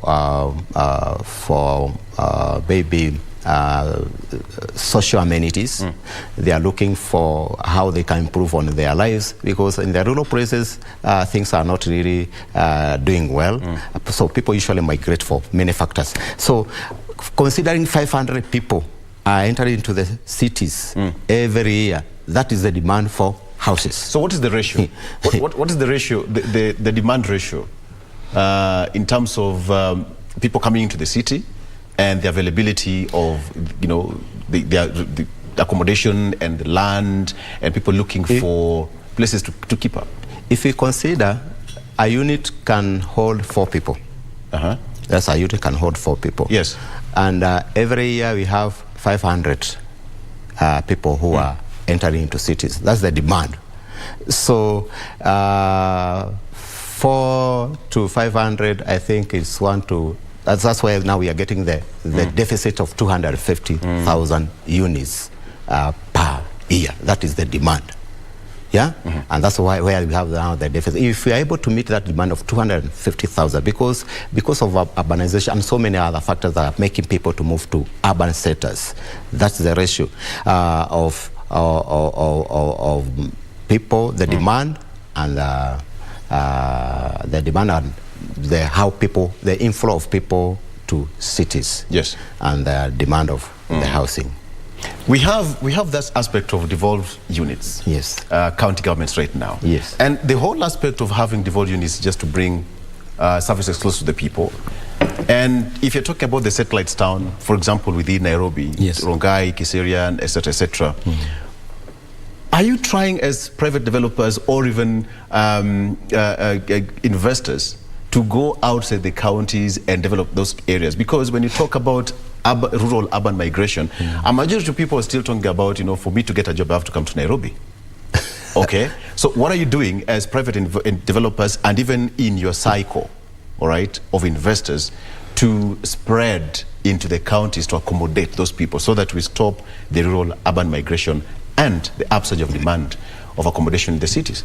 You see, the demand for houses in Nairobi is not compared to any other city. The reason being, Nairobi contributes 60% to our GDP. Right. That means there's a lot of activities economically, and that one attracts a majority of Kenyans to come or to migrate to Nairobi. The other thing is the purchasing power. As an investor, I will look always, where do I get my return in the shortest time possible? Yes. The return on my investment. You invest now, yes. If right now, just to give an example, if I decide to go and target Turkana County, for example, how many people if you look at the demographic, how many people... You can do a resort. Or yeah. How many people? You can do a resort or something of that sort. Yes. So, and that's why majority of real estate companies or private companies are targeting the big cities. That is namely Mombasa, Nairobi, Kisumu, and Nakuru. Where there is high demand. Where there is high demand. And at least the economic activity of that city, the economy can really support your investment, because you are looking at the number of people, at least who can afford. You see people who are earning between 50,000 and above, are able maybe to qualify for a mortgage or something that they are able to acquire a house. Yes. What is the future of this country in terms of land ownership and, you know, generally from the historical background that you have? What is the future of this country looking like in the next 10 years to come, based on your statistics? Where matters with land, recently was interacting with investors or leadership from Northeastern, because that's a new frontier, because of the lapset. If people are able, the government is able to put infrastructures in place that are able to make people to not to migrate, all of them to migrate to Nairobi because of new frontiers. We are looking at, we have community land. Look at the Northeastern. Yes. They used to call the Northeastern province. That place is very big. And the majority of Kenyans are concentrated in a very small area. And if such lands that were communal, they are given titles to individuals and also private companies, at least they can start selling. You know, with the community land, you can sell those community land. So, and also I'm looking at after the new constitution, there were laws that were put in place that do not encourage idle land. That is, the government is supposed to tax that idle land so that you make it economic activities to create what we call employment. Yes. Now, in terms of your question, how am I looking matters with land? There are issues that are affecting different counties in different ways. If you look at coastal region, there are issues are different from Trans Nzoia. Trans Nzoia is another area with issues, matters with titles, acquisition of land, and in matters of having that legal document. Look at the Rift Valley.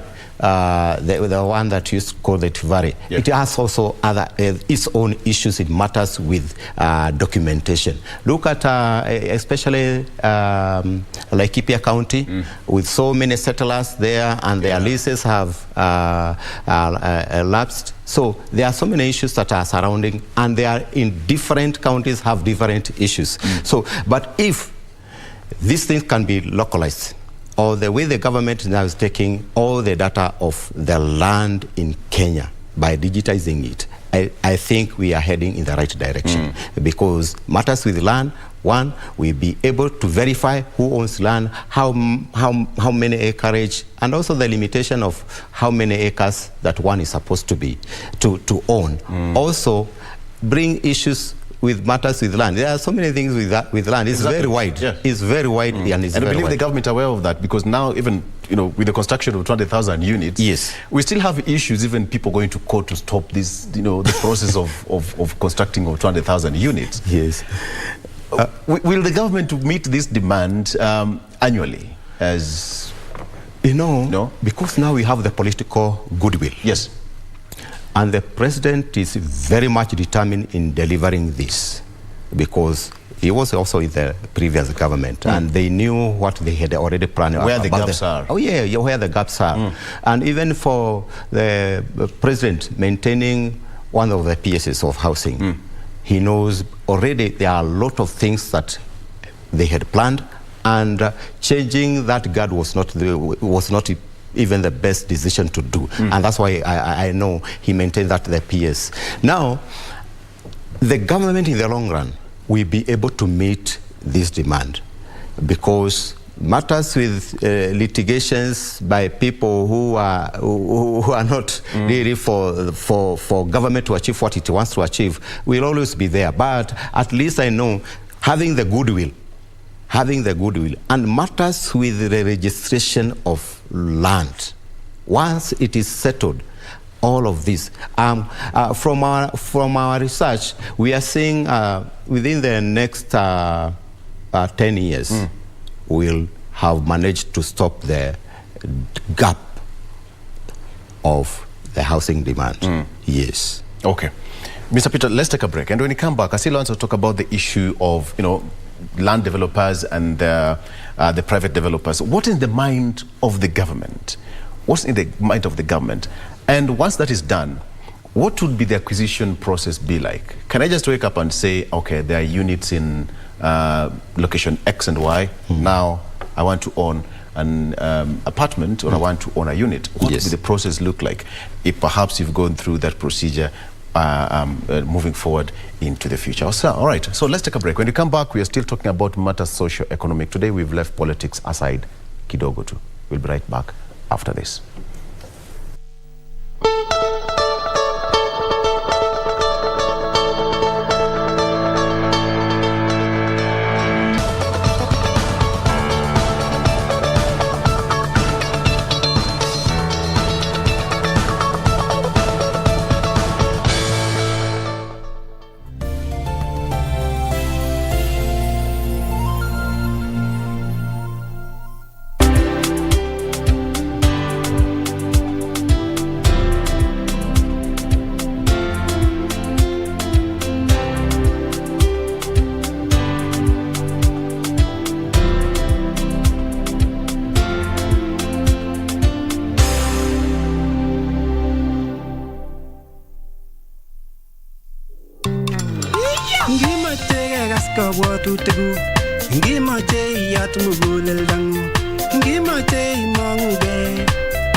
Kigosin.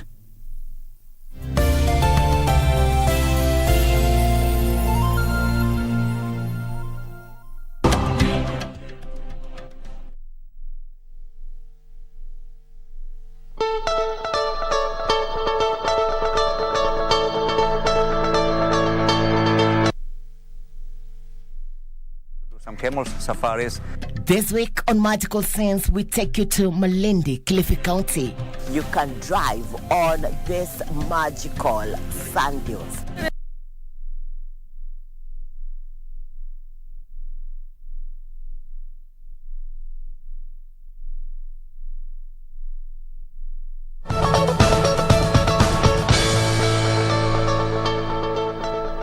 And welcome back. Now today we are talking matters land and the acquisition, as far as the land acquisition in the country and the affordable housing is concerned. And with me today I have got Peter Gitau, who is the director of Olive Limited. Talk to us on our social media handles, send in your questions, and we'll try and sample them during and at the tail end of this particular broadcast. Now, the issue of ownership, the government in its wisdom, led by the president, is putting up the 200,000 units per year. Allow me to ask you this: how would the steps of acquisition be once everything is complete? In fact, our president is quite much determined in terms of making sure at least we have 250 units every other year. Quite determined, and that's why he is also encouraging the PPP, the private public-private partnership in this big sector of housing, because making affordable houses requires a lot of resources. They have put in place structures that can assist people to own these units. There is the National Housing Corporation, there is a National Lands Commission. That one deals with matters with land in terms of compensation, so that the government can get land where those houses can be constructed. But how do one own these houses? People have already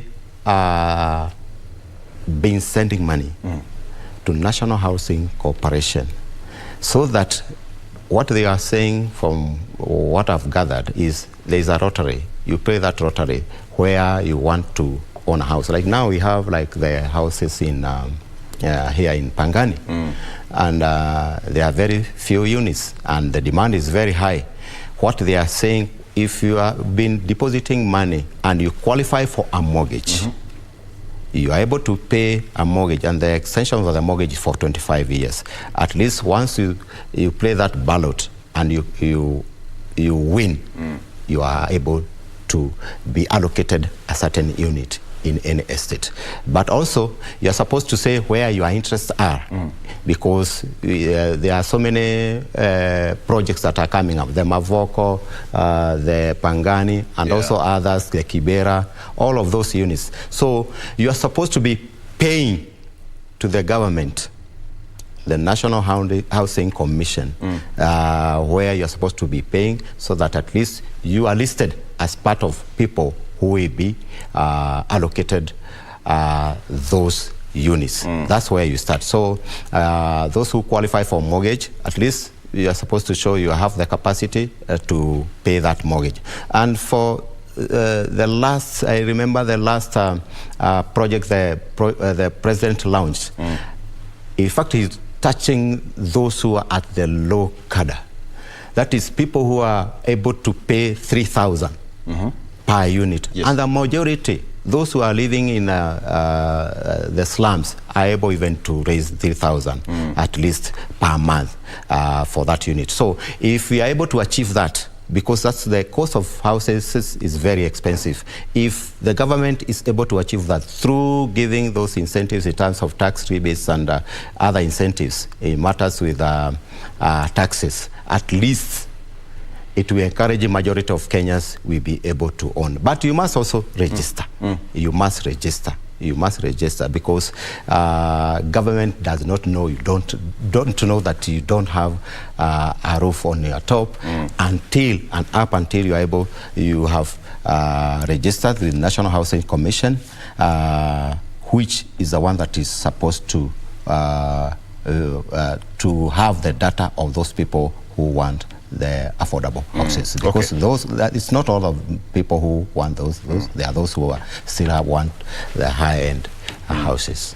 There's a gentleman calling here, and he's calling himself the Facebook master. He's asking, the issue of cartels is an issue that will not be crushed. What next? No, it will be crushed. We can't say it will not be crushed. The reason is, I know the former CS for Lance Caroneo, when he launched the Adisasa, or the digital platform in terms of doing such matters with the central registry here at Earth House. In fact, the cartels tried to clog the system, but she was undermined, and no such was being done physically. And through that, he made sure that, because there are those people who have been affected, or will be affected, definitely have been affected by digitizing this system, the lawyers and also the registrars, because that's their business. So they are part of people who are really even going to court. You remember even the former President Kenyatta, raising issues that the lawyers are not willing to allow digitization of matters with land. But once the system is fully operational, I can tell you there is nowhere the cartels will be able to hide themselves, because at least at your comfort, during the day, during the night, you can do your own search. And also, digitizing the land registry. It is not just the ones that are owned by private. It's every other inch in this country. It will be verifiable who is the owner who really owns this. Is it the county government? Is it the national government? Is it the individuals? Is it the companies? So once that data has been loaded in that platform, I think the cartels will not have any place to hide. Yes. Another one is asking, ask the director there, why is it that many land companies are not honest to their customers? I think this one based on some of the issues that we've seen in the past, that people would, save to have an off plan, and then all of a sudden there is under liquidity, or the company go under, and you lose your property and your savings and your investments once and for all. It's true that we've been having that challenge in the private sector of fraudsters or companies that are not able to deliver their promises to their clients. And in housing and also in land, there are those who are not able to deliver even the title deeds that they have promised their clients. And what I want to advise our viewers is, have you done the DD? I'm speaking about the due diligence. It matters with who are these people who are selling land to you? Who are these people promising that they give you keys to a certain house which have not restarted? Have you done the due diligence in terms of their capacity to honor the promise they have promised to you? And majority of companies have really failed Kenyans, especially those who are in the housing.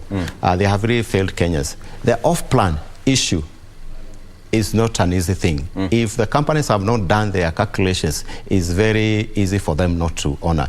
Look at this scenario. We've been promised that this will be an estate of 50 people. Yes. And because of economics of scale, the houses will be even cheaper compared with the market rate. Definitely, if that can work, it can really bring the cost down. But what companies fail to do is, when they are selling this product, today you'll buy, there is a client who will buy in January, the other one will buy in August. But you promised the one who bought in January that the units will be ready by December. Yet, you are looking at the entire project. Yes. To balance that this client entered during this period and the other one during this period, is very hard for you to balance. And those who are not ready, they overpromise clients. We have seen so many, we can't name them here. We have seen so many companies that were not able to deliver. Even after starting, they had the goodwill, but they didn't do their calculations well. The other, I think the only issue with matters with those who have failed to deliver title deeds. Here is what I want to advise our clients. When you are buying land, make sure that the one who is selling you land, the title is reading their names. Because majority of companies sell land without their name, without fully acquiring it. I come to you, yes, you have a big land, 20 acres, with a value of 5 million per acre. That's 100 million, isn't it? So that's a lot of money. So and there is a certain deposit, and they agree with the owner, allow us to sell land, then we'll pay you. And if they fail to pay the owner, or to clear to the owner, definitely he will not transfer the land to that company. And that's where majority of companies have failed. But for us, as Olive Limited, we've made sure that the land that we usually sell belongs to us. We first acquire it, then we subdivide, then we sell to our clients. And that's how many of the companies, even with the goodwill, but they fail to honor in terms of issuing the title. There's another viewer here on Twitter who calls her name Jane Mary. She says that the problem we have with local investors is because of trust. You need to up your game so that the government can do business with you. Otherwise, the international investors will always beat you in your own game. It's not lack of trust. The trust issue is there. I accept. But you see, if companies are not able to raise the capital, especially for housing, you know, housing, and the affordable part of it, I'm calling the affordable because affordable, you can only have units in an apartment because at least you are using the same space and so many other many factors that make it affordable because it's just, they are saving on so many things. If you are doing now, using the new technologies in terms of precast, you see, it's very easy to achieve that affordable. But if the issues with local companies is the capacity. The financing cost is very expensive to us. The banking rates is very expensive to us. Looking at international banking or international investors, the rates of mortgages are very low compared to our nation and our banks. So we can't really compete with them. Because the economies have grown for so many years, so we can't really compare ourselves with them. But matters with trust, no. Do your due diligence when you are dealing with companies. I can advise you that. I think the issue of trust is because the government tries to invest where they see there's value for money. Because at the end of the day, government works with timelines, and based on that, you know, investors who talk to a financial muscle, someone will flout billions of shillings, you know. That's how the whole game will, you know, slip off your fingers. But then now, coming back to the local market, you see, we have got people who are really yearning to invest. But then there is that bit of capital. We are told that we need to save for the future expenditure. How do you encourage someone that, yes, I want to invest in land, but I also need to save? How do you strike the balance? You see, when we are learning economics, the issue of saving is very important because without saving, you can't invest. And this one, you must purpose. You must make it deliberate that I want to save a certain percentage of my income for tomorrow. And once you have set your target that by this time I want to at least acquire a piece of land, you must have that discipline. And companies have come to also to assist people in terms of acquisition of land because they are giving payment period, maybe even up to 2 years. So looking at saving culture, of which our president have really encouraged Kenyans, even through the Hustler Fund, that there's a certain percentage that is being deducted for saving purposes. Because what we lack in Kenya is that saving culture. Other nations usually save, and after saving, that's where they borrow, because their money they borrow with their very low interest rates, and they end up developing.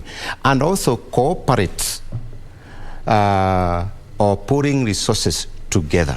People feel the chairmas, if you look at, I can tell you the demographic, even as in our company, majority of people who are owning land are women.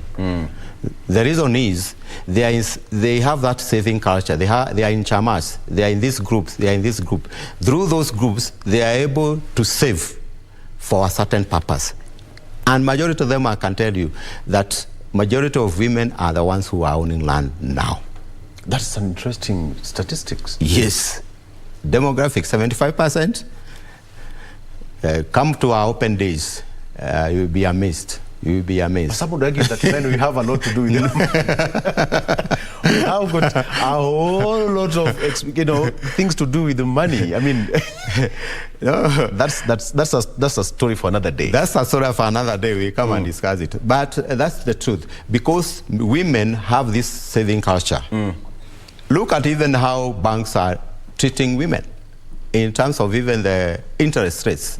They are being preferred. The insurance companies, they prefer. Man, we need to do better. So we need to do better in terms of the culture. We must change our mindset in terms of how do you, and you must purpose it. Women they usually don't default when they are going for those chairmas. They are being penalized, but they usually see, they start from even owning those sahanis, sufurias, and also they escalate now to owning land. So they have quite a duration that they have been cultivating this culture of saving, and at least now they are going in the right direction. So if, as men also, we have that culture, yeah, at least we can start saving purposely, because we are the heads of our families. At least we can make our families have a roof on their top by having that culture of saving. Maybe somebody can say that we are saving through our women. All right. Peter Githau, thank you so much for joining us in the show. We've talked about what has to do with the land acquisition, and you've just given us, A to Z. You've taken us to class one more time. I mean, we can never stop talking about these issues. It's an issue that's affecting each and every person. And now that it's Christmas season, everybody's going back to the village to at least spend and buy that piece of land that they've been saving for. Now you have all the tidbits from the expert here, Peter Githau, who is the director of Olive Limited. That wraps it up for now. Thank you so much for being a part of the show, and even people who have sent their questions and comments on social media. We value your feedback. Thank you so much for being a part of the show. GMK continues after this break. Good morning.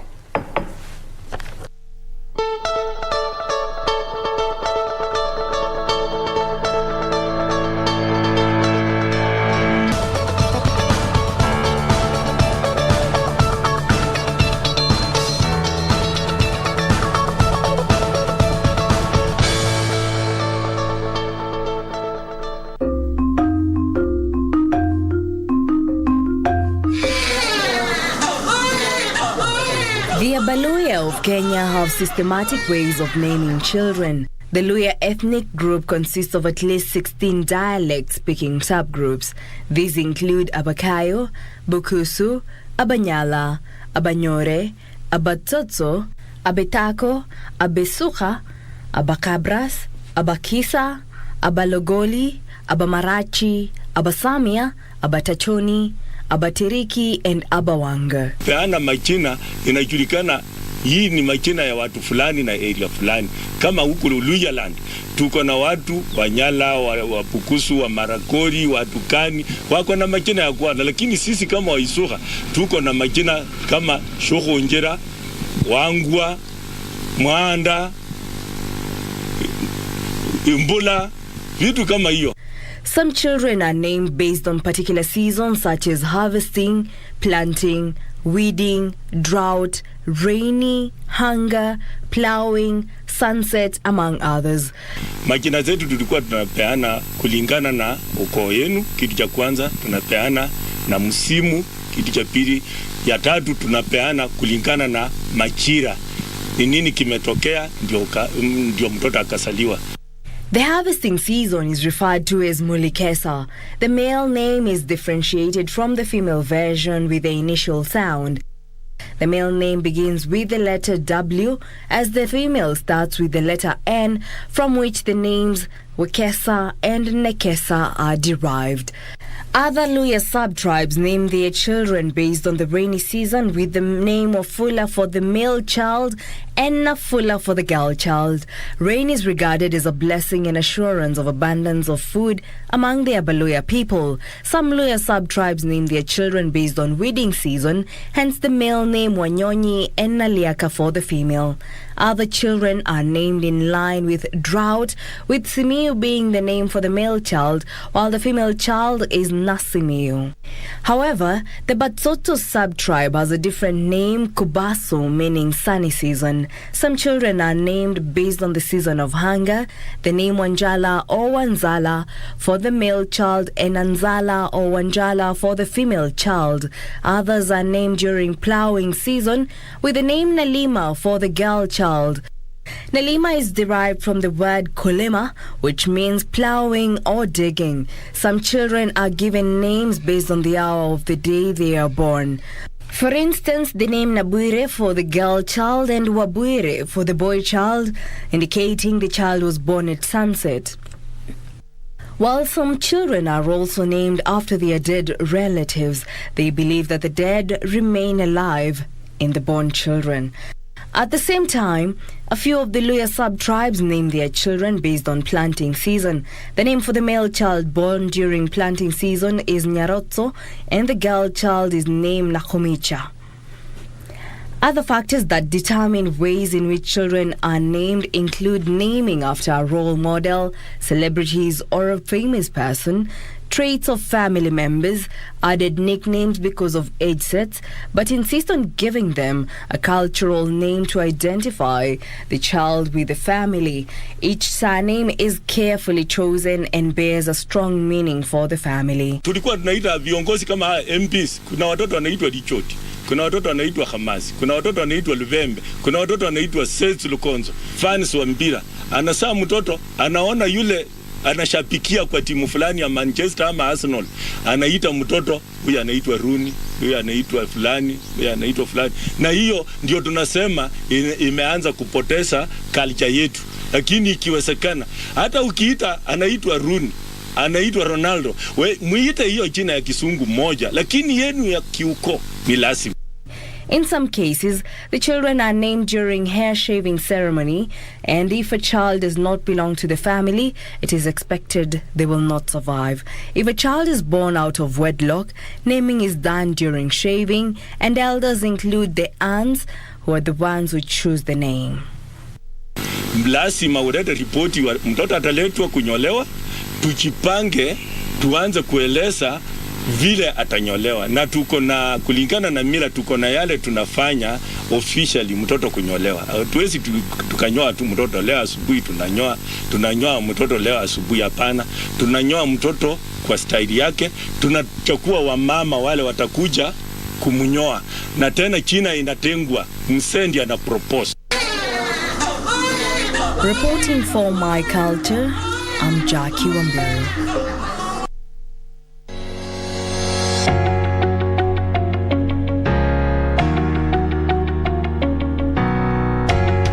Green Organics, an acronym for Growing with Nature, came about as a result of the COVID-19 pandemic, which prompted most people around the world to emphasize more on natural foods in their diets. This came about at the wake of COVID, when COVID just happened, and everyone was curious about what foods can we eat to boost our immunity and stay clear of the virus.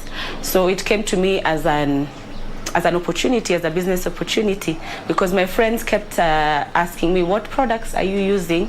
Because my skin has started looking very nice and flawless.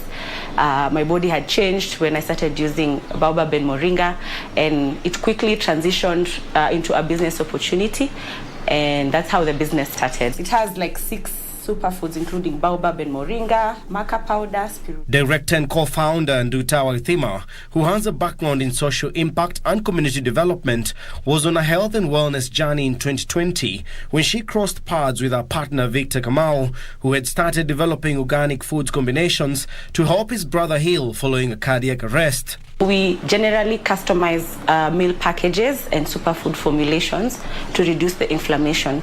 That means we consult a lot with nutritionists or food scientists on how to do the formulations for someone with an underlying condition, say hypertension or diabetes, so that we improve their condition and not make it worse. Traditional foods over time have also been recorded to have negative impacts to our bodies. So we really specialize on the quantities that are fit for human consumption per day.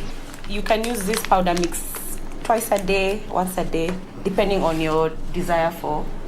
Working alongside a certified nutritionist, Nduta says despite the high competition in the increasingly popular sector, the company has managed to stay stable thanks to repeat clients who have over the years made referrals to others, hence keeping the company profitable. In Green Organics, we deal with the doctor's prescription. If it is diabetes, we have to have the tests done, and drugs is prescribed by the doctor. So we always advise our clients to always take the drugs together with the powder mixes or the juice itself.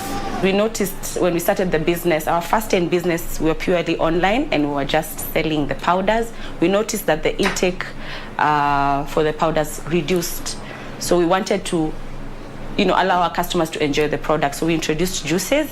So we can make a juice, say for example, a hangover buster, a screwdriver tonic, a detox juice. So we curated juices to allow our customers to enjoy the products. Then, cheers.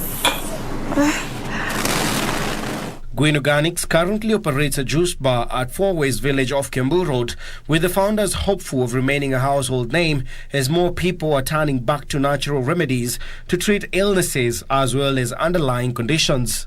One of the beautiful things that we are looking into is called product tracing.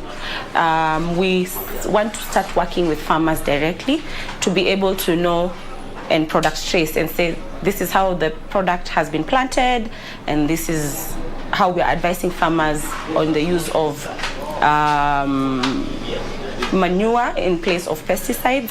So the direction for our business is to scale enough to be able to influence farmers to produce the superfoods that we use. For young and industrious, I'm Monga Minor.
Sana karibuni. Niwauzie? Ugali matumbo batia mimi. Ugali matumbo! Nilikuwa nataka kaomena na kadoma. Omena nduma!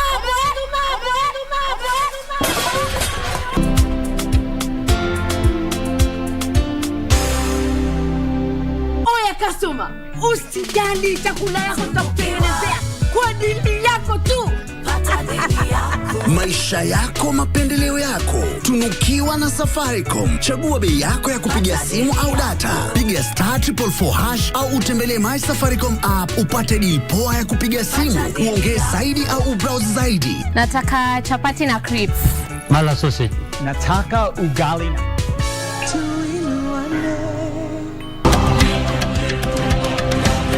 Have you ever thought of a desert safari in Kenya? We have natural sand dunes where you can only see that in Dubai. So we brought Dubai down here. It would be ideal to have some camels here to do some camel safaris. This week on Magical Sense, we take you to Malindi, Kilifi County. You can drive on this magical sand dunes. I was taking some pics with my friend and she was like, take some because I want to post and say that I'm in Dubai. So it's just a great experience. Magical Sense, only on Channel 1.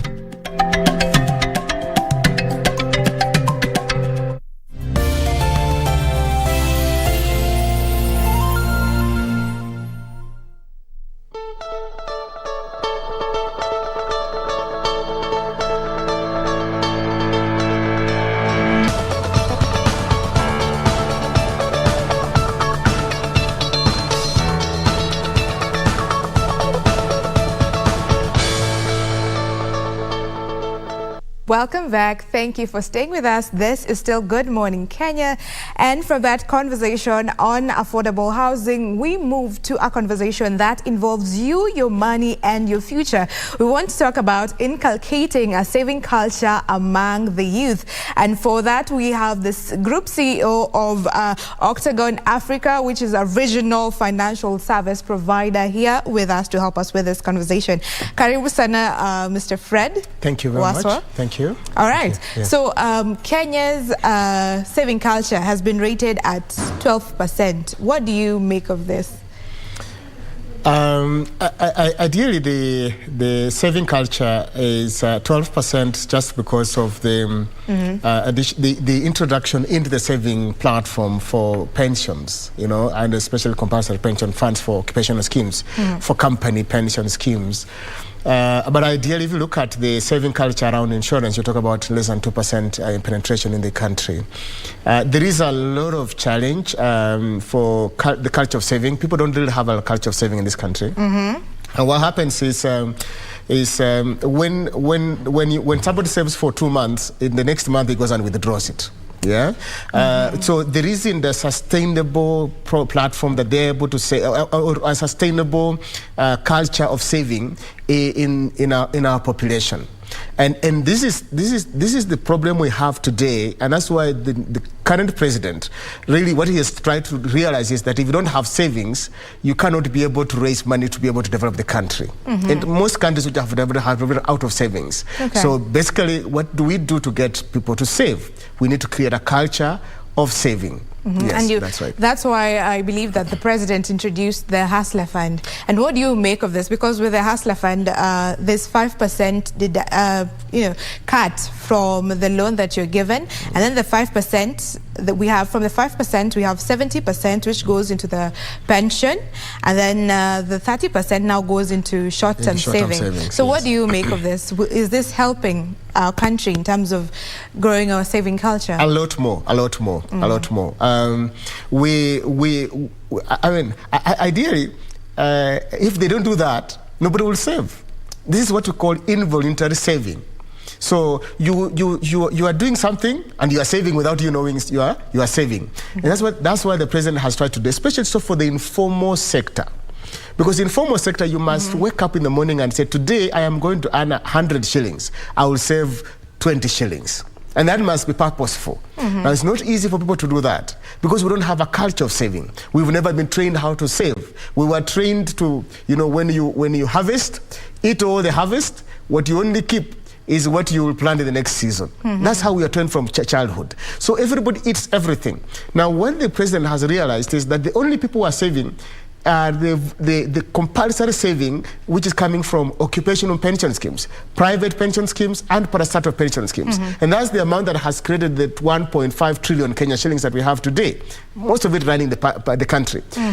But we have a bigger population that needs to save, which is the informal sector. So this Hustle Fund, in my view, the saving bit of it is going to help a lot to raise a culture of saving. Yes. And you've alluded to bad cultural, upbringing being the problem. Is this the root problem? And then what needs to be done to address that? Let me tell you, I mean, the problem in this country is of course, maybe some most African countries. We operate in 3 African countries, in Kenya, Uganda, and Zambia. And the culture is across the board. Is that when you ask people to save, they'll tell you, why do I need to save? Or they will save for 2 months and drop off. Before the interview, I told you, we have a platform called Mobikeza, which is saving for individuals, for that informal sector. We launched it in 2018. 160,000 people basically registered. But we only have about 2,000 people saving. If you look at the trend, you find people saving for 2 months, they drop off. 3 months, they drop off. 1 week, they drop off. So the problem is basically culture. It's culture. It's that we need to get our saving culture, our saving training starting from childhood. From when the people start forming their cultural mind and saying, what do we need to do? What do we need to do to get money? And why do we need to get money? And how do we use the money for? So we need that culture starting from childhood. And that's the drive we as Octagon Africa are trying to put across. So from that, I'm getting that people have the will. They want to save, but it's because they have not. The culture is not inculcated in them. So they drop off soon. There's no consistency in it. Absolutely. So we need to start from way down. Yes. From the children. From the children. And that's what you're doing, and you have the training for centered among children. There's youths too. So tell us about this. How is this helping? Yeah, so what we've done, of course, I mean, having sold these programs, I mean, saving programs for the last 32 years, what we realized that when you sell programs to mature people, they have challenges of accepting those programs or basically sustaining them the way we have seen. So what we did around 3 years ago, in the year 2020, we launched financial literacy programs for children. Because we want to change the culture from the ground. I know we may not make money from it, but we will make money in 15 years, in 20 years, in 30 years. Because when we try to sell our programs to them in 30 years, they will understand them. They will have created a culture.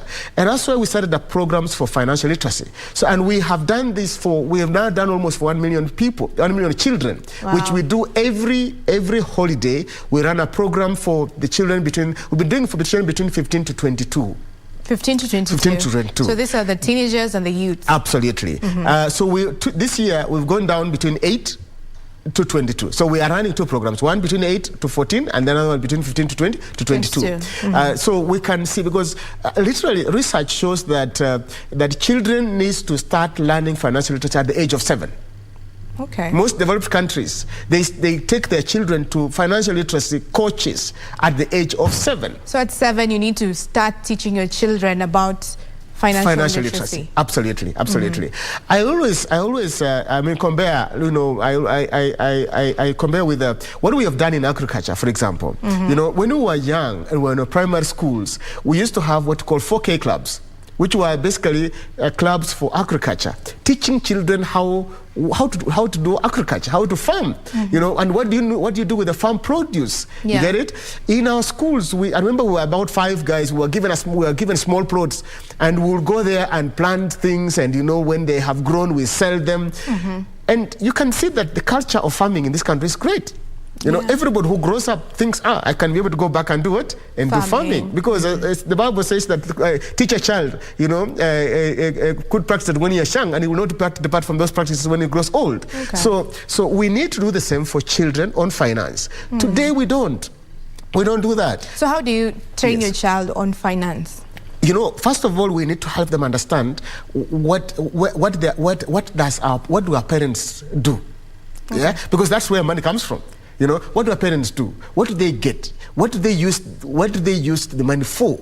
How do they use the money? How do they save? So we help them understand that there is a culture that needs to be developed around what your parents are doing. Okay. You get it? But then too also, we need to help them understand that the small things you do create a bigger picture in terms of what you want to do. For example, if you as a parent, you purposefully decide to say, we are going to open a bank account for our children, which we did as parents, me and my wife, is to open bank accounts for our 2 children.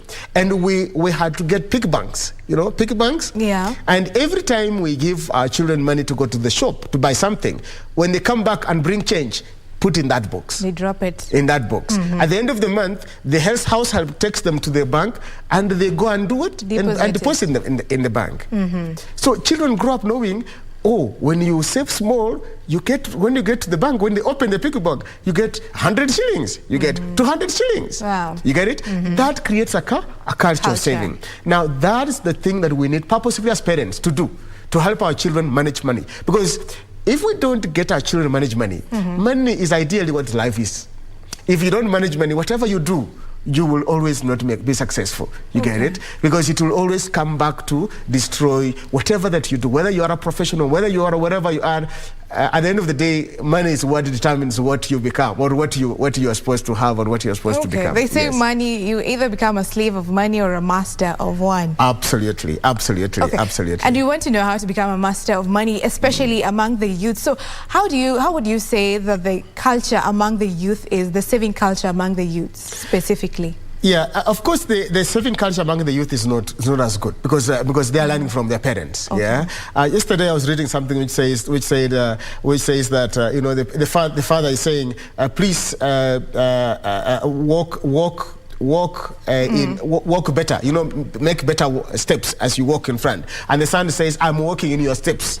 So I'm following what you're doing. I'm following what you're doing. So just don't tell me to walk better, but I'm walking in your steps. So we as parents have to purposefully teach our children culture of saving. Now I know we may not have our own culture of saving, but we can decide that we're going to help our children to be different from what we are, and that's exactly that we're trying to do as Octagon Africa, just to make sure that we have better people who can manage better money, so that they become masters of money. That they're able to have money to use. Money is not hoarded, neither is it abused. But it's not the end, but it's the means to that particular end. So we need to help our children understand that also money is not, you don't get money in shortcuts.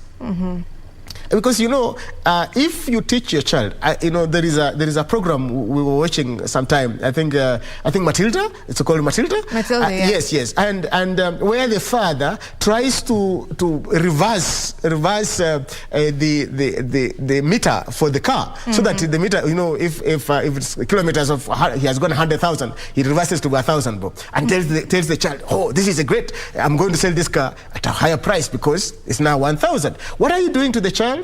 You're telling the child the best way, quicker to waste money is to do those kind of things. So if we help our children understand that for you to make money is a process, you plant, you plow, you plant, you weed, and you wait, and you harvest. You don't just plant and tomorrow morning go and harvest.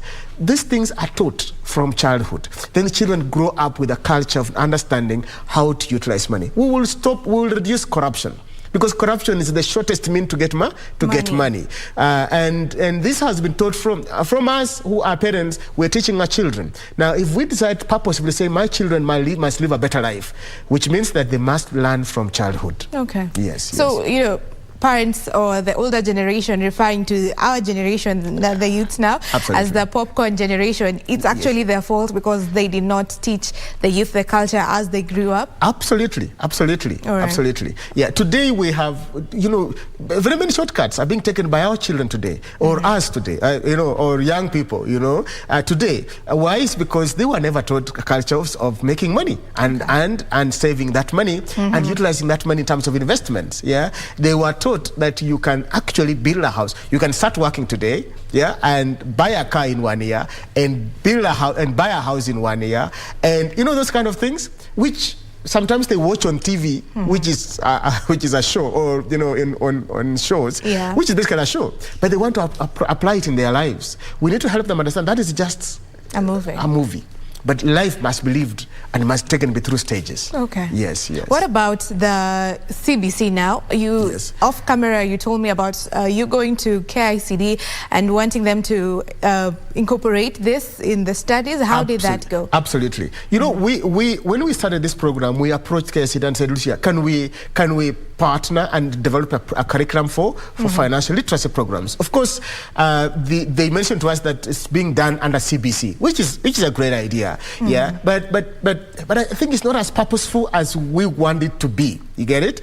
CPC will help people, maybe say one thing and be able to put something else.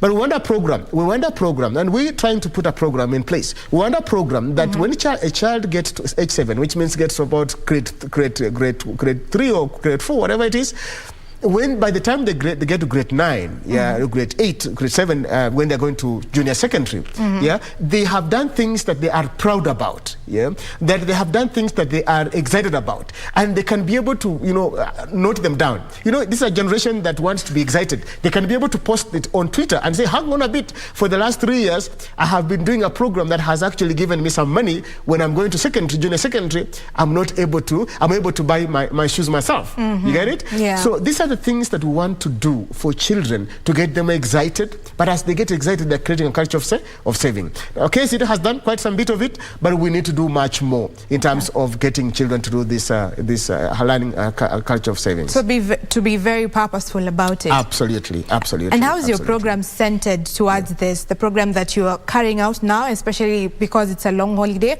both for the young children, the 8 to 15 and the 15 to 22. Yeah, what we've done is that it's an online program, and that's a bit about it. Is that people join? Of course, we basically publicize out to the whole public, but we have people joining from UK, from Europe, from America. Children joining for our programs for financial literacy. Wow. What happens is an online program that we run for children between 8 to 14, and then another program we run between 15 to 22. Basically helping them understand what is it that you need to do to be able to save, and what are you supposed to say your savings for. But over and above that, we're getting into partnerships with governments and schools and county education officers to create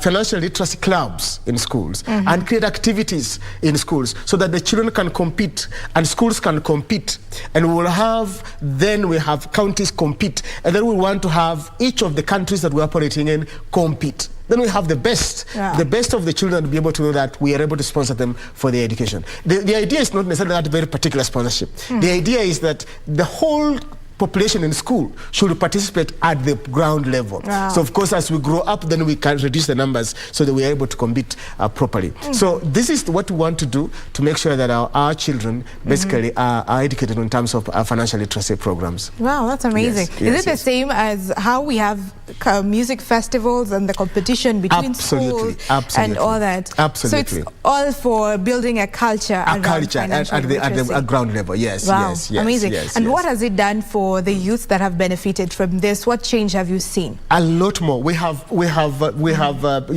these testimonials where children have said, "Wow, out of this, I have been able to ask my mom to do something for me, and I've been able to save." So there has been a lot of feedback that we have got from the programs we've run since the year 2020, and which have encouraged us basically to be able to run more programs and even publicize more.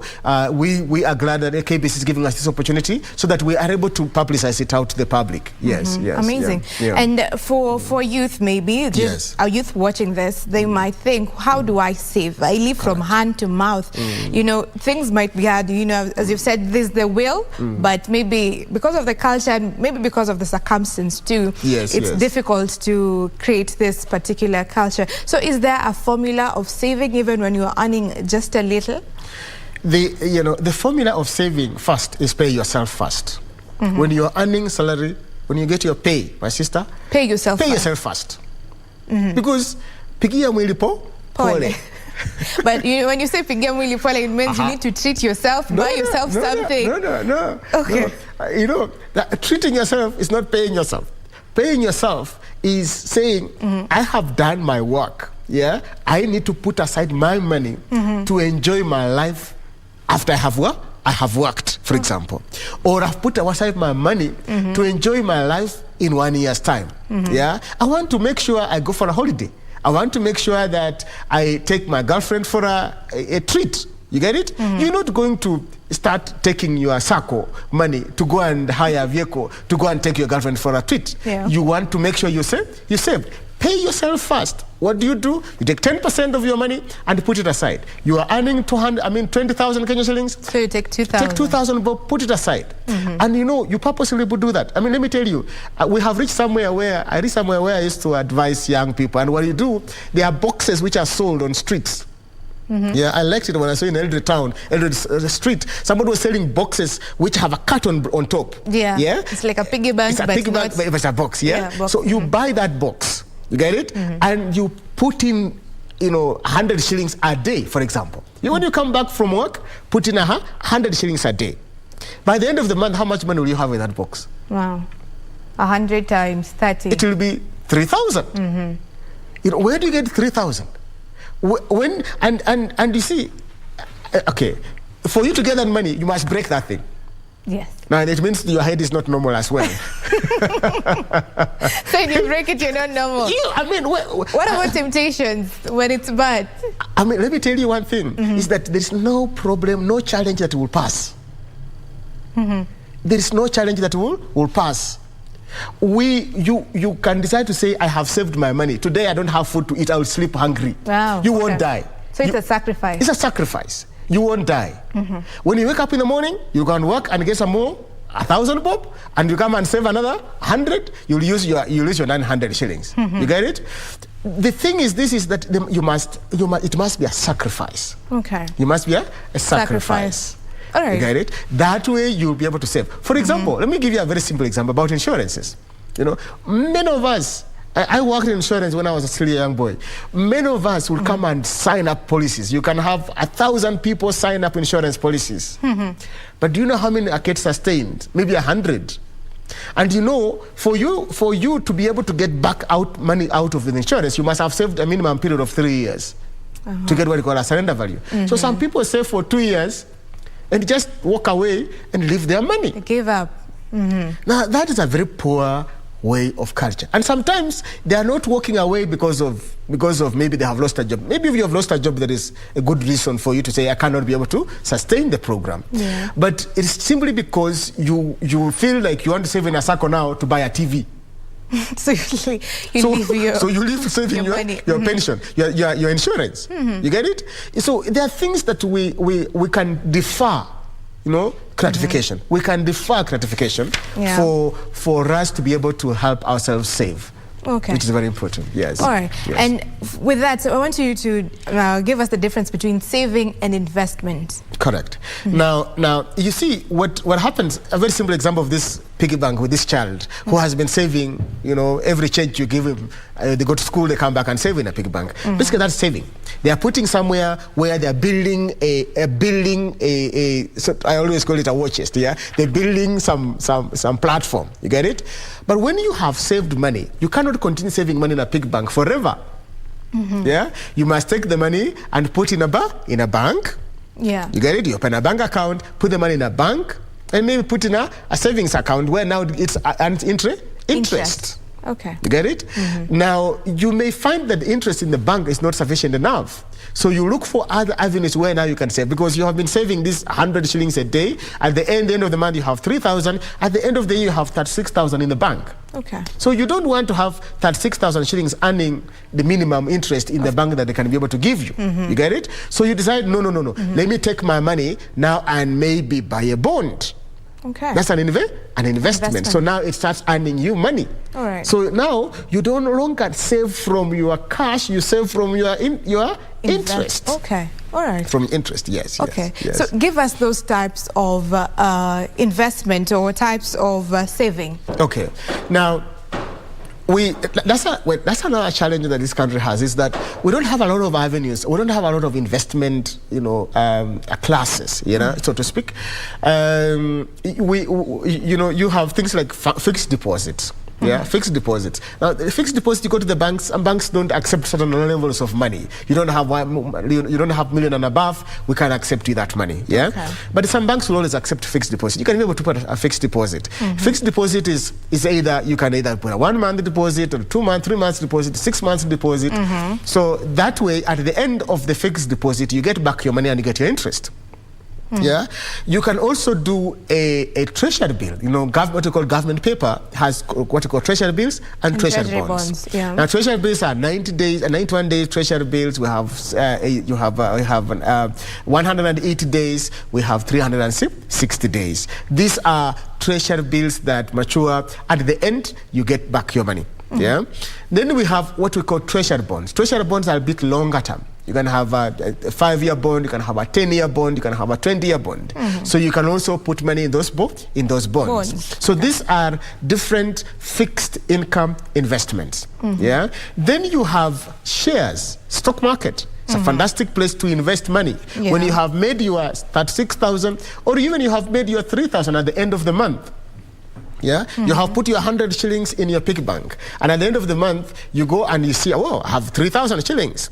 You can buy shares. The shares, minimum number of shares you can buy on the stock market is 100. Yeah, it's 100. So if a share is going at 30 shillings, then you can buy 100 shares every month. You invest your 100 shillings every day. Okay. Yeah, so you grow a portfolio of shares. When shares are fantastic for young people. I always say that when you are young, starting employment immediately, shares are a great place to invest. So this is the first place that at least you should start. You should start from. Yes. People will talk about, they will go down, I'll lose my money. They won't. Safaricom. What are the risks involved? Absolutely. The risks involved is that you save short term, you lose money. Okay. You save short term in shares, you do it, you lose money. You must save with a long term perspective. That's why I'm talking about young people, because you are saving for to go back to college to do a master's. It's going to take in the next 5 years. Okay. You are saving to get married. You're going to get married in the next 10 years. You are saving for retirement. It's going to happen in the next 30 years, 40 years. So you're not going to get back your money as quickly as, the way you want. Yeah. Don't save in shares. Don't buy shares to pay school fees at the end of the year. It won't work. It won't work for you. It will just be lucky that it has worked. but conventionally, it will not work. Don't save to go for a holiday at the end of the year. It will not work in shares. Shares are saved for long term. For long term. And how long is long term? How many years is long term? Maybe 10 years. Yeah. 5 years can be long term, depending on what is it that you want to do. But usually, it's 10 years and above is a bit long term. Yeah, 5 years could be medium term. Short term is 1 year, 2 years. But you find most people want to save between 5 to 10 years. Yes. Okay. Just for example, in insurance policies, they run between 10 to 15 years and 20 years. Yeah. So you have those shares where you can be able to say to invest, not necessarily save. It's to invest, because shares, you get your dividends at the end of the year if the company declares a dividend, and if the share appreciates, you get capital gains on the shares. Now the other place you can invest is in pension funds. Pension funds are both savings and investment, because you continually put some money aside slowly by slowly, but it's only also earning interest. And we have personal pension plans which each individual can walk in and say, I want to save, or you can log in on a platform and say you want to save, and you can be able to save that kind of money. This would be the voluntary now. Voluntary savings, yes, voluntary savings and voluntary investments. So you can create some money. At the end of the month, you say, I'm going to put in my pension plan every other month.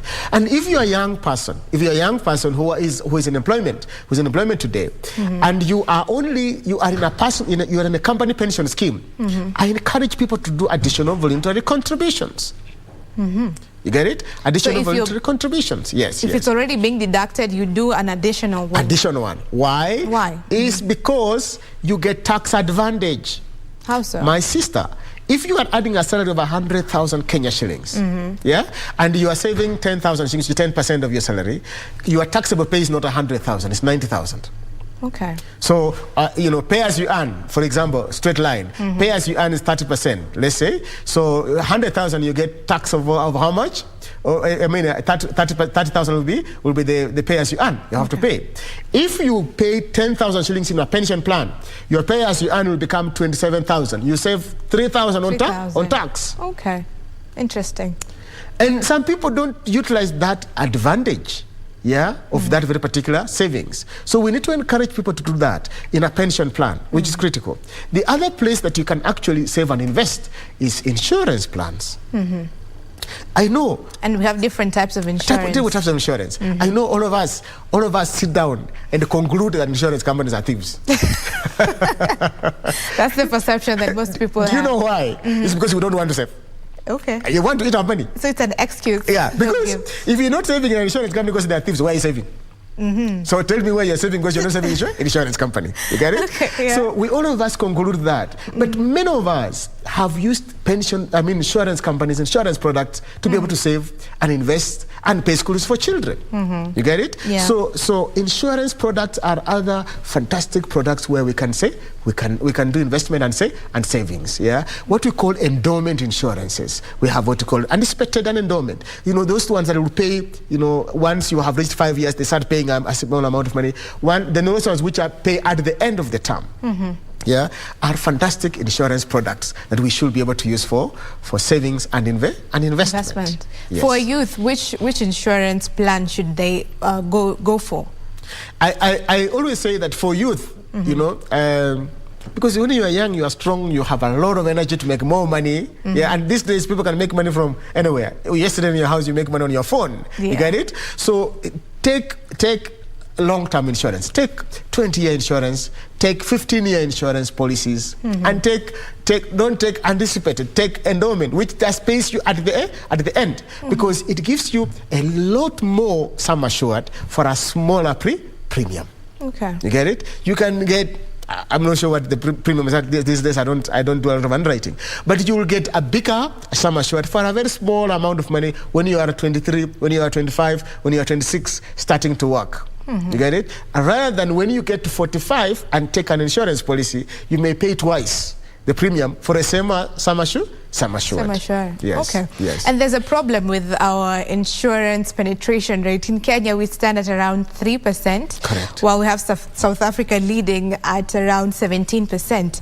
So is it the change of mindset that we need, or what needs to be done? It's a change of mindset. It's a change of, I know when I talk to people tell me that they are low incomes, we don't have money, most people are not employed. But just the same way I've done with the hustle fund. Yeah? Will somebody complain that they don't have money? I don't have money to save 5%. You can't. You don't even know you're saving 5%. It's gone. It's gone. It's gone. You get it? Yeah. So it is about culture. Is that we complain that we don't have money. Even South Africa, they don't have money. Who has money? Nobody. Nobody has. But whatever you have, you must purposefully decide that I'm going to put it aside by an insurance policy. For example, simple, last expense. I told you before the interview. Last expense. We know all of us will die. All of us will die. Definitely. Point T. Yeah?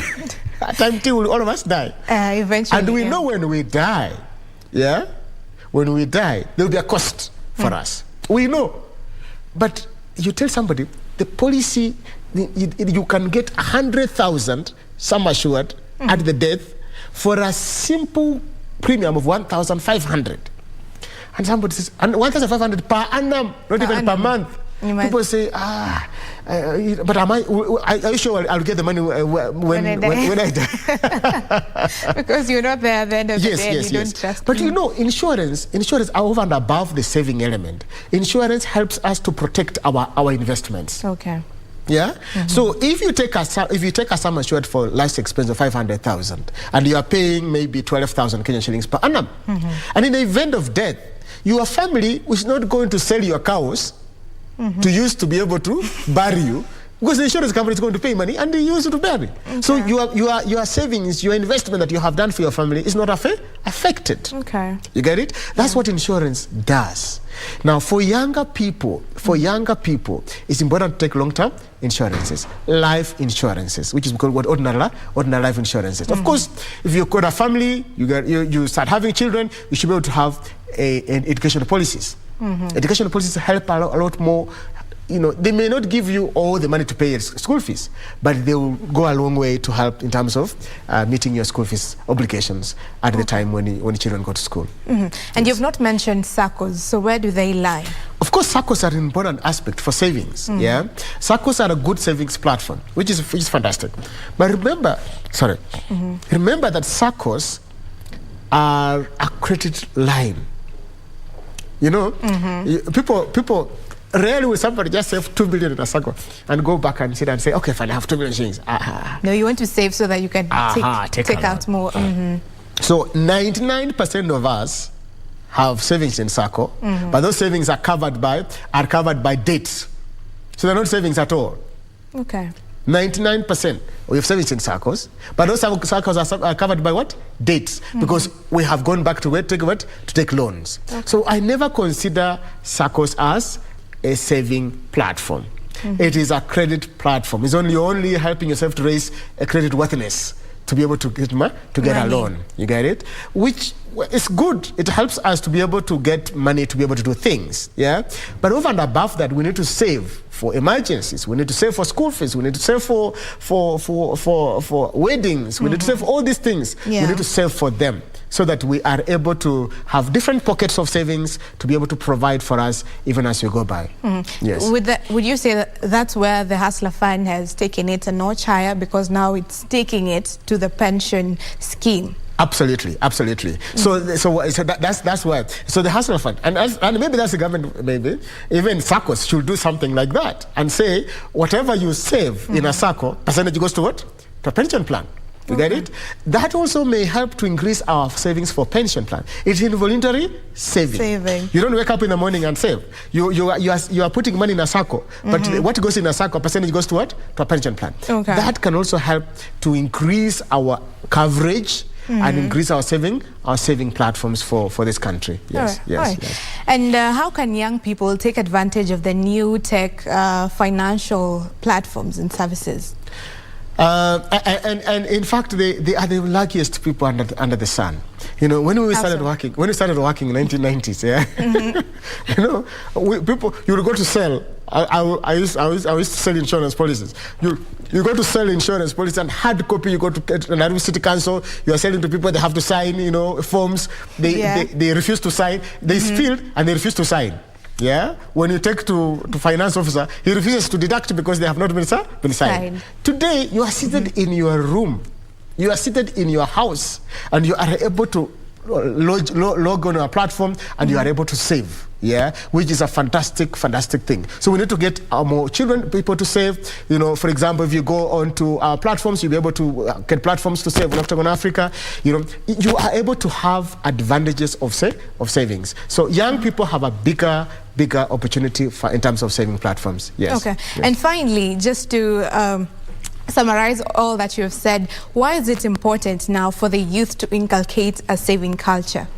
Why it is important is because if they don't save, we will not have money to build our country.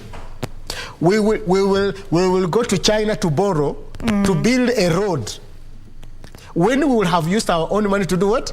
To build the roads. Okay. So if we get our young people, which is the biggest population, to get a culture of saving, then we will grow a war chest as a nation. Today we have 1.5 trillion Kenya shillings in pension funds, but mostly are occupational company pension schemes, which are very few. It's about 22% of the people working. You get it? If we got 80% of the people who are working today, who are mostly young people, we will grow what we can use to be able to build our country. Okay, amazing. That's a very good place to end it. Thank you very much for sharing this amazing insights today. That has been Fred Waswa, the Group CEO of Octagon Africa Group, regional financial service provider, talking to us about inculcating a saving culture among the youth. I hope you've taken a few pointers from that. Thank you for staying with us. This has been Good Morning Kenya. We meet tomorrow, same time at 6:30 a.m. We wish you, on behalf of the team, I wish you a great viewing ahead and a lovely day.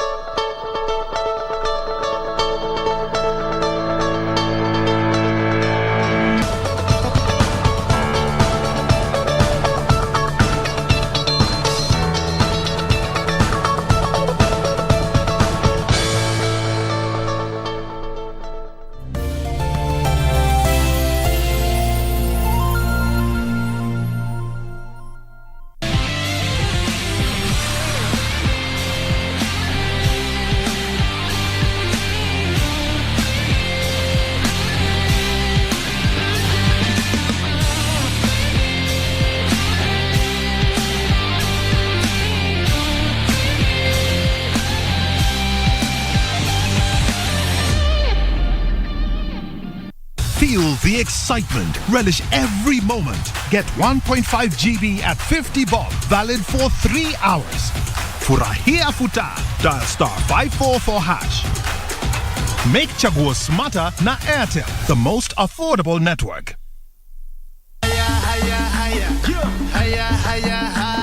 Hayawi huwa kinyang'anyiro cha kombe la dunia nchini Qatar chang'oananga Novemba 20 hadi Disemba 18, huku timu 32 zikiwania taji. KBC Channel 1 inakupa fursa ya kutizama mbashara kipute hicho kutoka Qatar nyumbani kwako. Runinga ya KBC Channel 1 inakukaribisha kwenye kipindi cha Dunda Qatar. Nakwambia kwamba baba, alama ya reli ni Dunda Qatar. Na tunakuja nyumbani pale mtaani pale ambapo upo wewe mwenyewe. Huku ukijishindia zawadi chungu nzima. Hapa kumejaa vitu kocho. Jongea.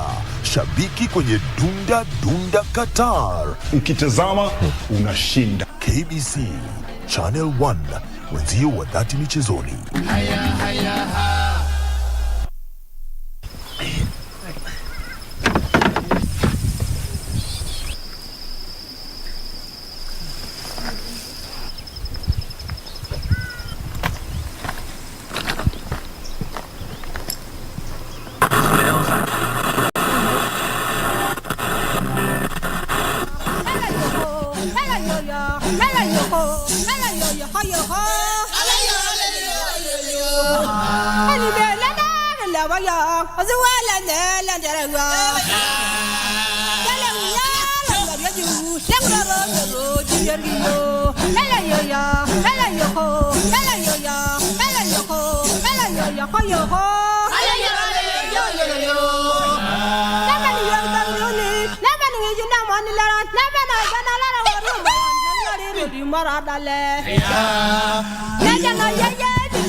Hii ni Mitikasi leo, makala kutoka BBC yaliyomo. Tunatathmini kilichojiri ndani ya wiki